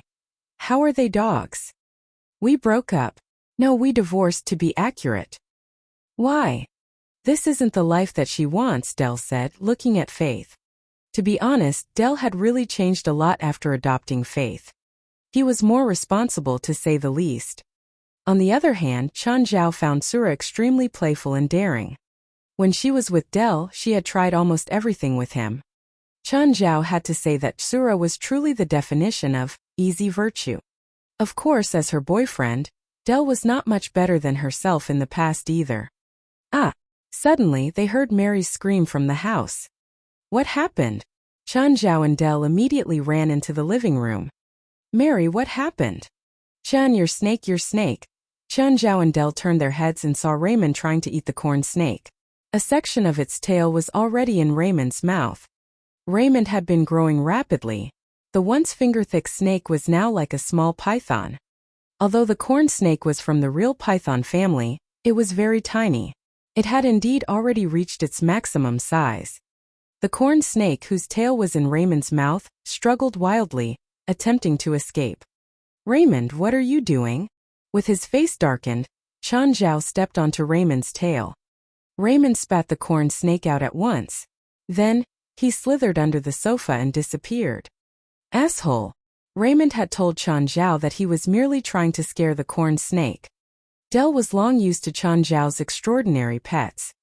They were all unusually intelligent. Actually, Del had raised the corn snake hoping that it would be as smart as Raymond. In the end, its biggest use was to be Faith's pacifier. Whenever there were no adults around, Faith would grab the corn snake and stuff it into her mouth. Corn snakes are naturally docile and timid. They would rarely bite a person. When they are attacked, they will often run away. To humans, they are more or less harmless. I feel so sorry for White. Faith lifted the corn snake with some crocodile tears in her eyes. She had been constantly biting the corn snake as well. Luckily, she did not have teeth. Otherwise, the corn snake would have at least lost its skin by now. Raymond. Faith climbed under the sofa and dragged Raymond out by force. Raymond was clearly unwilling to move. Stop scaring White, or I'll eat you. Then Faith bit Raymond. Raymond could now very clearly experience the corn snake's feeling just now. He wanted to escape, but Faith grabbed him firmly, not giving him any chance to leave. Faith, bring Black Ma and White Ma to next door. Del patted Faith's head. Faith slid down the sofa and threw the two snakes away. Then she called Black Ma and White Ma and climbed onto White Ma's back. White Ma was very experienced in carrying children. As he ran around slowly, Faith could not feel any bumps. Under the guidance of Faith, the silly twins went to the adjacent manor. Sister Ronnie, Sister Vera, come here. Woof! Just then Laffer ran out.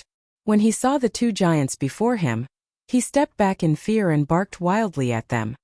Laffer was already very huge, but he was clearly much smaller than Black Ma and White Ma, who weighed 120 kilograms each. Woof woof! The silly twins also roared at Laffer. The three dogs continued to bark at one another. They finally managed to attract Risfar from the house. When he saw the silly twins, he almost sat on the floor. How are they dogs? They're surely wolves.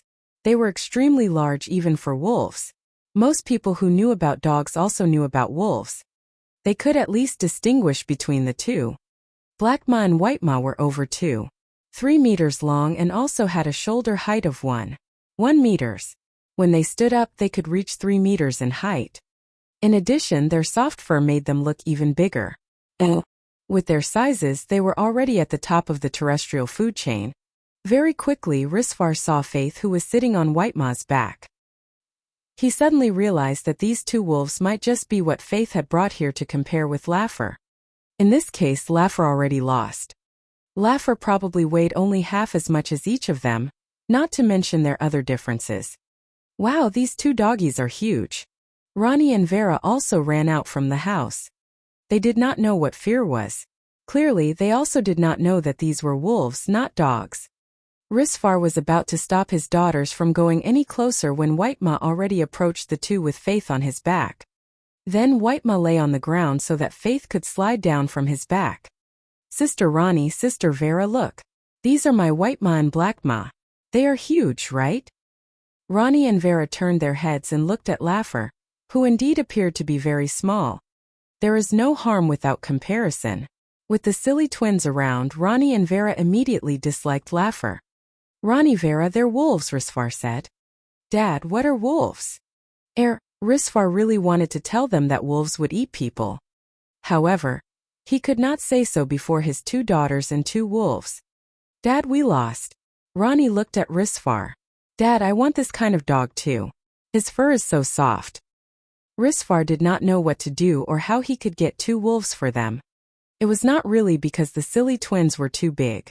In fact, even in the natural world, they were also wolves that could reach the size of Black Ma and White Ma. It was really because of their nature. Risfar did not even dare to let her daughters go close to a tamed wolf. Faith pointed her finger. Black Ma, help me bring my milk bottle here. Black Ma ran out of the manor. After a while, he returned with the bottle in his mouth. Surprise flashed across Risfar's eyes. He's very smart. If he could get wolves that were this intelligent, he would not mind keeping them as pets for his daughters. Faith, are these two dogs yours? Blinking her large eyes, Faith sucked her milk bottle and said in an innocent voice, they're both mine and Uncle Chen's. Are their names White Ma and Black Ma? Yes. How does your uncle train them?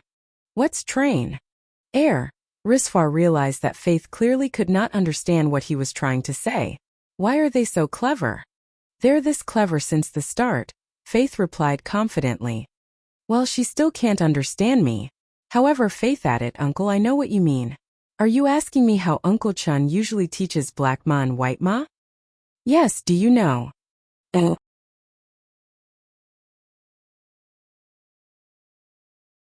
Chapter 188. I can't control my right hand anymore. I won't be able to defeat you? This is hell. I don't need to be stuck in that rotting body anymore, and my power won't be restricted by time. I've also eaten my souls here. I am completely different from before now. Confidence is good, but have you thought about what will happen if you lose? I won't lose. How about you turn around and ask for my friend's opinion?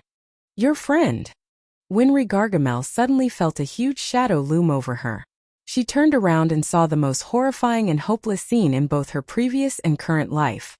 She'd heard from the spirits that wandered the area that this huge snake before her now was the Lord, a terrible demon lord. Winry had once seen this demon from afar when she'd first fallen into hell. Whenever Raymond ate, he would swallow some spirits in the desert and leave when he was full. Whoever was eaten by him, well, that sucked for them. Whenever Raymond appeared, all the other spirits would hide from him. Let me introduce to you my friend, Raymond Stees. Chun Zhao smiled at Winry. Human, how should I punish her? I don't want to kill her yet. I have some questions to ask. Raymond spat out a mouthful of acid onto Winry. She immediately started screaming as smoke rose up from her body. She fell to the ground in pain. Are you sure this won't kill her? Chun Zhao asked with some regret while looking at Winry. This is how I store my food. My numbing poison will seal off her consciousness and she won't rot. It's like how you humans use refrigerators. Okay. Chun Zhao saw a 10-foot-tall figure beside Raymond. Of course, this figure was quite small compared to Raymond. This demon had brown skin, a bald head, long and sharp ears, and a pair of canines poking out of his mouth. He had the skin of an unknown beast on his back while there were various slits on his bare skin. These slits were all eyelids opening and closing, they were eyes. Chun Zhao counted. This demon had at least 100 eyes. Hello. Are you the true visioner? Hello, living lord. I am the true visioner Laos, the demon said. His voice was weak. I'll check your body. While checking, Chun Zhao asked a few questions. Have you done anything special or ran into anything recently? Last time, I accidentally ate a mutant flower and was bedridden for a whole month, but that was half a year ago. Chen Zhao thought for a moment. Hell flowers were poisonous and harmful even to demons. What could a mutant flower cause? He wasn't sure. He had to do more research. He discovered that one eyeball on Laos' back was completely bloodshot. Laos, can you still see with this eye? That eye doesn't work anymore. Afterward, Chen Zhao discovered several eyes on Laos that had similar symptoms. He reached out and pressed the area around the eyes and finally found what was wrong. The capillaries on the eyes weren't capillaries at all. They were the roots of a plant. Chen Zhao took a stethoscope out and listened carefully to the inside of Laos' body.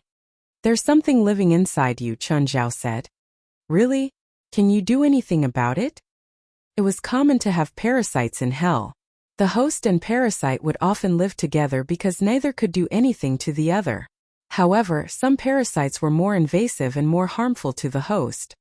The parasite in Laos right now was obviously the more invasive and aggressive ones. If it couldn't be removed in time, Laos may be sucked dry by it. I need to operate on you and physically remove the parasite. You can do whatever necessary to remove that thing from me. One of the disabled eyes suddenly opened and shot a laser at Chen Zhao. His right hand went out of control. The mouth of Glutton on his palm opened and the ray shot into the mouth. Chen Zhao retreated hurriedly in fright. Laos, Raymond said, upset. Why did you attack the human? Oh, I didn't do that. I lost control of that eye long ago. That parasite has a mind, Chen Zhao analyzed. I think it sensed my intentions so it attacked me. Laos, seal the eyes you can't control. Otherwise the human can't do surgery. Okay. When I get that thing out, I'm going to rip it to shreds. It took a lot of effort to seal the uncontrollable eyes. Around 2 p.m., Chen Zhao and Dell entered Risfar's manor. Mr. Risfar. Hello, Mr. Dell. And this is? This is my friend, Shin. He's Black Ma and White Ma's owner. Oh, the dogs and Faith didn't cause any trouble, right? Dell had some pride on his face as if saying, "Ha, you lost, right?" "Ha, no. They're sleeping right now and even ate a piece of steak." Risfar chuckled. The fight between them had been immature and childish. Whether he won or not, it wouldn't really affect their adult relationship. Mr. Chen, I must admit that Black Ma and White Ma are the most intelligent dogs I've ever seen. You haven't seen his other pets. Dell pursed his lips, expressing that Risfar hadn't seen enough.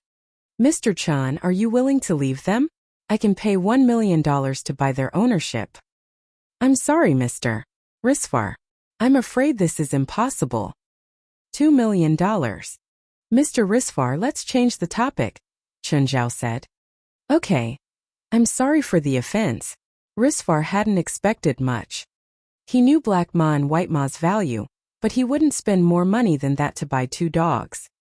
Mr. Chen, you seem to be skilled in beast training. Can you share your experiences with me? I wish to make Laffer smarter too. I don't really do much, Chen Zhao said offhandedly. I just kick them and hit them when they make a mistake. This was the same as what Faith had said. Risfar really believed it for a moment. Is that really effective?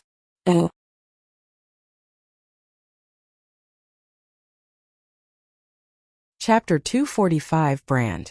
First you have to let them know what scolding is, Chen Zhao added. It was clearly impossible. Risfar stopped asking about it, since Chen Zhao was obviously unwilling to tell him. Chen Zhao and Dell brought Faith and the silly twins back. Risfar looked at the door deep in thought. When Faith woke up in Dell's arms, she saw Chen Zhao looking at her. She immediately reached out for Chen Zhao. Uncle Chen, hug me. Chen Zhao carried Faith in his arms. You're awake. Uncle Chen, are you leaving? Yes. Are Black Ma and White Ma leaving too? Yup. When will you come again? Actually, you can come to my house too. Faith turned her head and looked at Dell. Dad, can I go to Uncle Chen's place?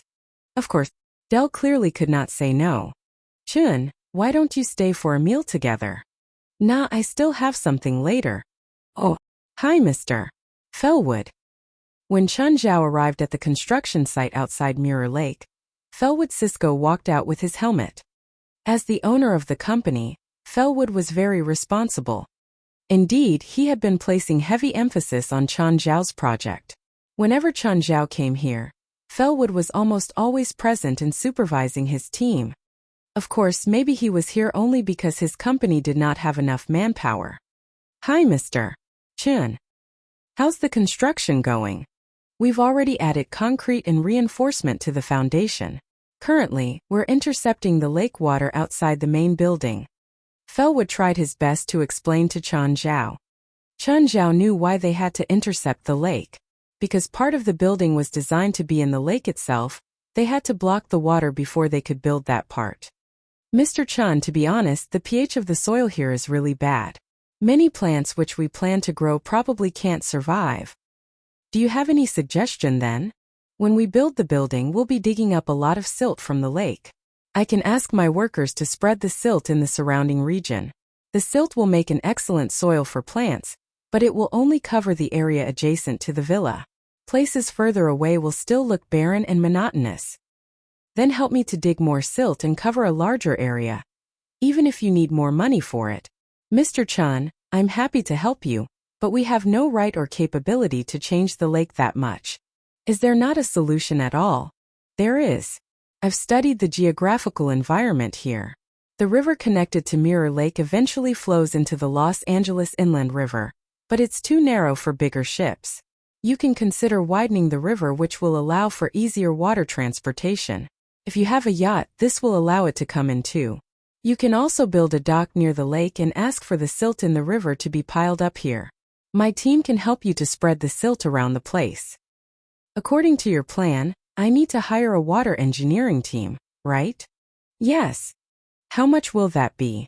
According to my estimate, dredging the river should cost around $300 for every 10 meters. It's about 25 kilometers from here to the inland river. 1 kilometer costs $30,000, so I need to spend about $750,000. Am I right? I know a water engineering company. I can help you to contact them, Fellwood said. Also, I can get you the project at $500,000. Chun Zhao looked at Fellwood. It was only 2/3 of the original cost. Do you have any requirements? Chun Zhao asked. I hope that my team can build the small dock too, Fellwood said. How much does it cost to build a dock that can accommodate a yacht? $100,000. I need to ask about it. Chun Zhao had already made up his mind, but he did not know the market price. Therefore, he was going to ask a professional person if the price was reasonable. Of course, Fellwood could tell that Chun Zhao would probably agree. He really understood Chun Zhao's mindset. Given that Chun Zhao was willing to spend more than $1 million to build a luxurious villa, he certainly had a harsh requirement on the environment. When he heard any flaws, he would surely be willing to spend more money to remedy them. Brewster found Smith's apartment. He realized that the door was open. He first knocked on the door. There was no response. Brewster pushed the door open. He was immediately greeted by a wave of pungent smell and piles of rubbish. Brewster frowned. He knew that Smith was not a tidy person, but he did not expect it to be so bad. Brewster shouted, "Smith, are you there?" "It's me, Brewster." Smith looked very dispirited. His hair was messy and he could not remember when was the last time he shaved his beard. His bloodshot eyes were further surrounded by deep black patches. "Smith, I heard that you've lost at soccer gambling, but you better not lose your job too." Brewster came here to warn Smith, whom he was very dissatisfied with. Smith looked dazed. He clenched his left fist firmly and began to tremble. Although Brewster was quite old, he was still 5 centimeters taller and also fatter than Smith. Hence he was not scared at all. "What? You want to punch me?" Smith lifted his head and looked at Brewster. Suddenly, he smiled and extended his hand. "No, I didn't mean it. I will go to work." "That's much better." Brewster grabbed Smith's hand. However, he suddenly felt a sharp burning sensation on his palm. "Ah! Let go! Let go of me!" Brewster struggled away from Smith's hand. He looked at his hand and realized there was a brand. The brand was circular with a demon portrait in it. "What did you do? What did you do to me?" Smith stood still with a strange smile on his face. Brewster felt more and more uneasy. He turned around and ran away. Smith did not give chase. Brewster repeatedly pressed the elevator button in panic. Ding! The elevator door opened. Brewster quickly bolted in. The door closed and he heaved a sigh. Then he immediately called Sienna. Hey! Ah! Before Brewster could speak properly, the elevator fell down. Hi, Mr. Brewster. Hello? What's wrong? Oh.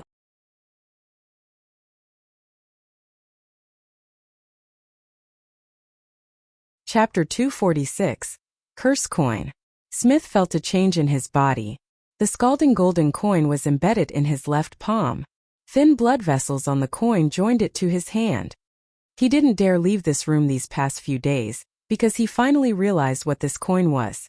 It was a curse coin, or the coin of fortune and misfortune. Could suck away someone's luck. The one who lost their luck would be entangled in misfortune and have an accident. The one who had the coin would receive the victim's luck, while the coin received the victim's soul. However, the first one to lose luck was the owner of the coin. Ever since Smith received the coin, he became its slave. Bad luck kept happening around him. When the first victim appeared, Smith finally received luck again. The more victims there were, the luckier he became. However, this wasn't endless. The curse coin couldn't save too many souls at any given time. After a certain period, it had to release the souls. The souls who'd lost their luck and were killed by bad luck would never receive salvation. Even if they died because their luck was taken away, it still belonged to them. When they were expelled or purified, the luck that belonged to them would disappear as well. Last time Chun Zhao came, he expelled the evil spirits in the abandoned classroom. This caused Smith's luck to reach its lowest state. All sorts of trouble and danger started accompanying him. This also led to the worst result. He was possessed by the curse coin. It started joining with his body. Of course, this meant he finally learned the coin's background. There were still some ancient souls in the coin. These ancient evil spirits badgered him, making him unable to sleep at night. When Bruce appeared before him again, he was filled with terror. Right now, Bruce appeared in the form of a soul. He couldn't resist Smith's curse coin and was swallowed completely by it. Let me go. I don't want to die. I don't want to die. Bruce's voice echoed throughout Smith's mind. It was a wail that would never be quieted. Oh! When Sienna hurried to the site, she only saw Bruce's body get lifted out of the elevator. His death had been tragic. Sienna also saw David. David. Sienna, how come you're here? David walked over. What happened? How did Principal Bruce die? Elevator accident. The cable snapped and he fell from the 12th floor. You know him? He hired me as UCLA's special safety consultant, but we didn't have an official contract. It was just a verbal agreement. Sienna was close to a breakdown. If Bruce died, it meant that her and Chris' job would be gone too. I think that his death is unnatural, she continued. The moment before he died, he called me, but the accident happened before he could speak. You mean he was killed by an evil spirit? It shouldn't be an evil spirit.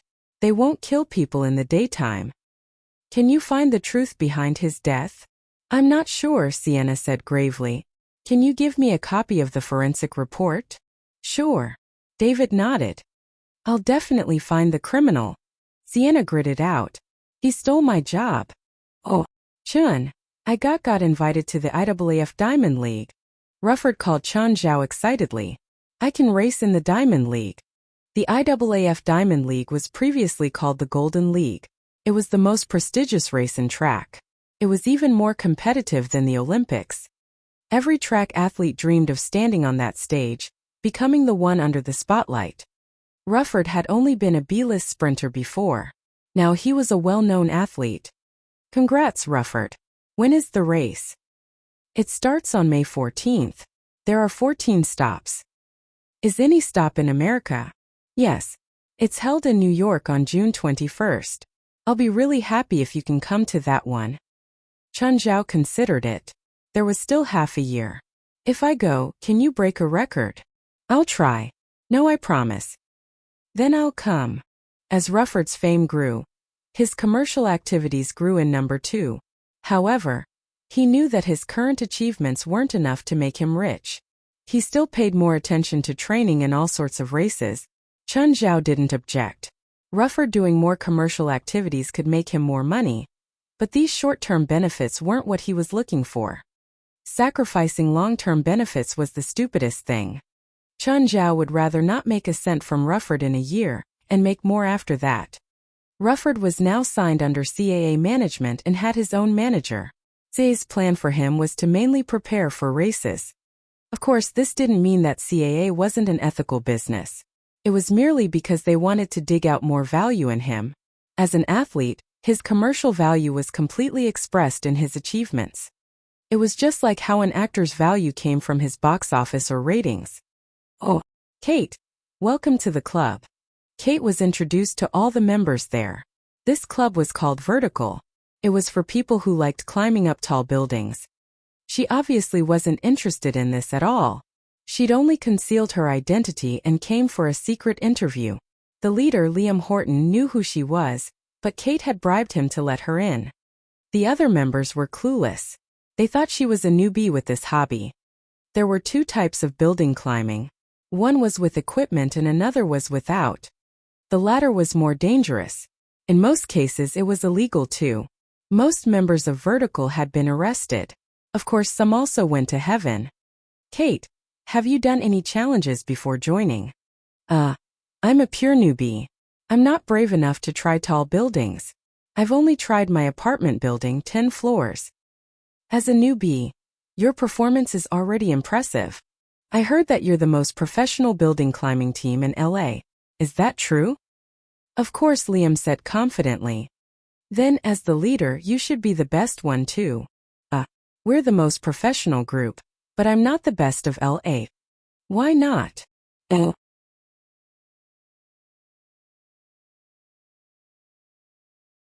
Chapter 247, Investigation.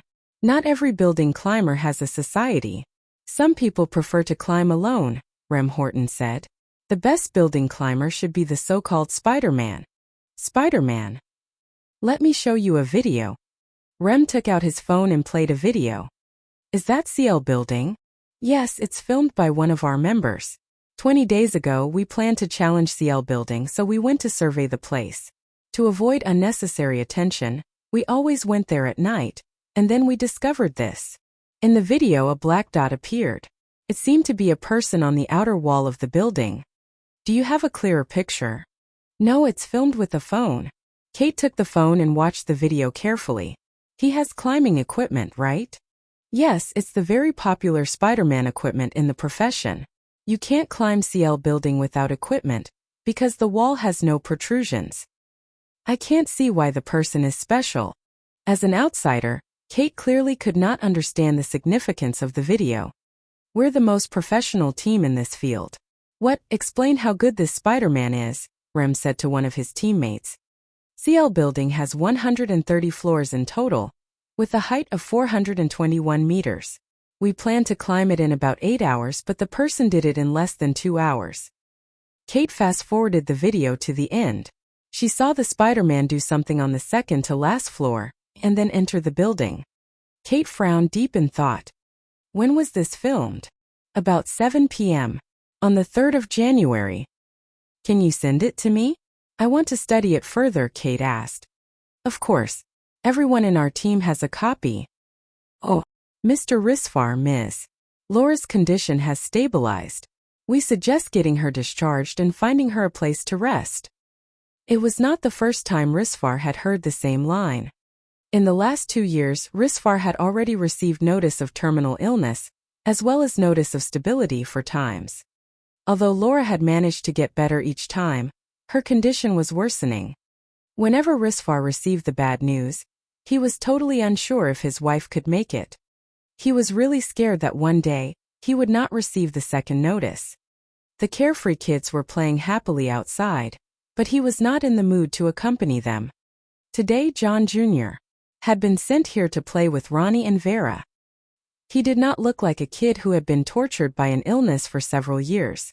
Instead, he was healthy, lively, and filled with energy. Manus, have you finished gathering the information I need? Yes, here's all the information about Fort Johnson. After getting the information, Risfar started to read it carefully. Is there anyone she's particularly close to in the hospital? She's quite a popular person in the hospital. A few male doctors are chasing her, but she hasn't accepted any of them.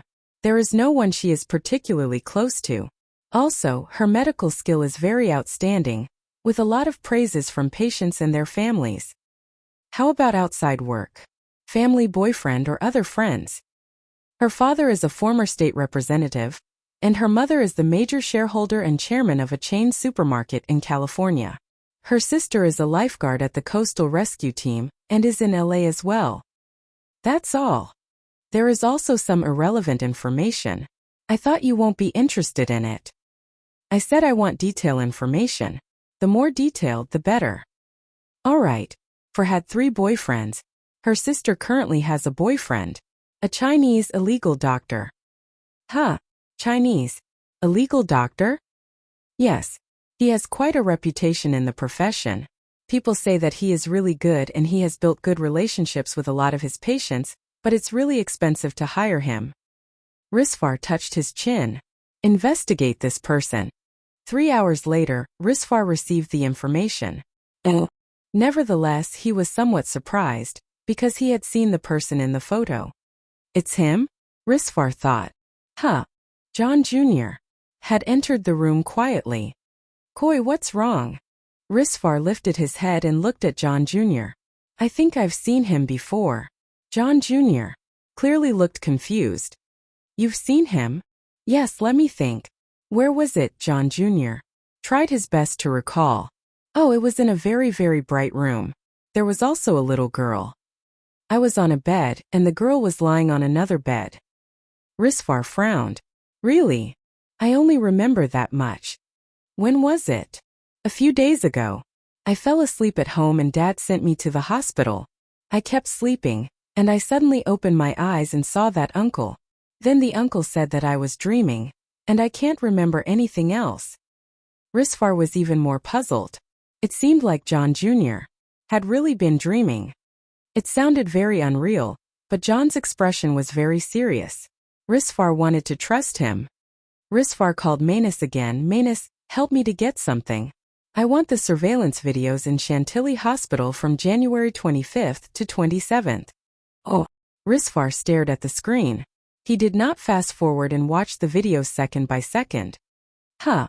Risfar was excited to see Chan Zhao appear in the hospital. Del was with him. The girl in Del's arms should be Faith. Was Faith sick? At noon, Chan Zhao left the hospital and was almost run over by a car at the entrance. The person who alighted from the car was precisely John. He carried his son from the car.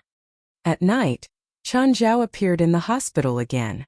He entered the changing room and changed into a white coat, but then he disappeared from the videos. Nonetheless, the camera still recorded Take Faith and John Jr.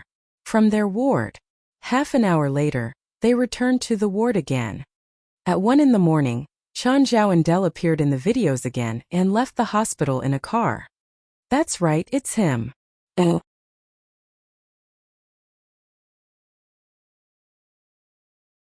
Chapter 248.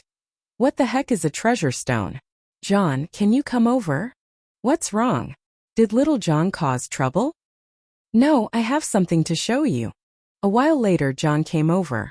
Risfar took him to his room and played the surveillance video that he'd chosen. Risfar, what is this? This is probably the one who cured Koi, Risfar said. Look at the timing. The first time you two met, it was here. He came out of the hospital and you almost ran into him. John watched the video in silence. No one knew what he was thinking. Then here, doctor. For called him, seemingly pleading with him. After ending he called doctor. For very clearly relaxed. Risfar extracted surveillance footage from various locations and played them for John. John, I'd like to know what exchange you did with Doctor. For to have her beg this Chinese man to help. I didn't do anything other than promising to keep it a secret, John said uncomfortably. He thanked for in this Chinese man. On the other hand, he also hoped that his sister could recover. Did she take your money? No. Other than the regular hospital fees, I didn't pay her anything else. Is Dr. For close to Koi? Pretty much. When Dr. For first came to this hospital as an intern, Her first responsibility was to help the main doctor treat Koi. I went to the hospital many times after that and always saw her play with Koi. They have a good relationship.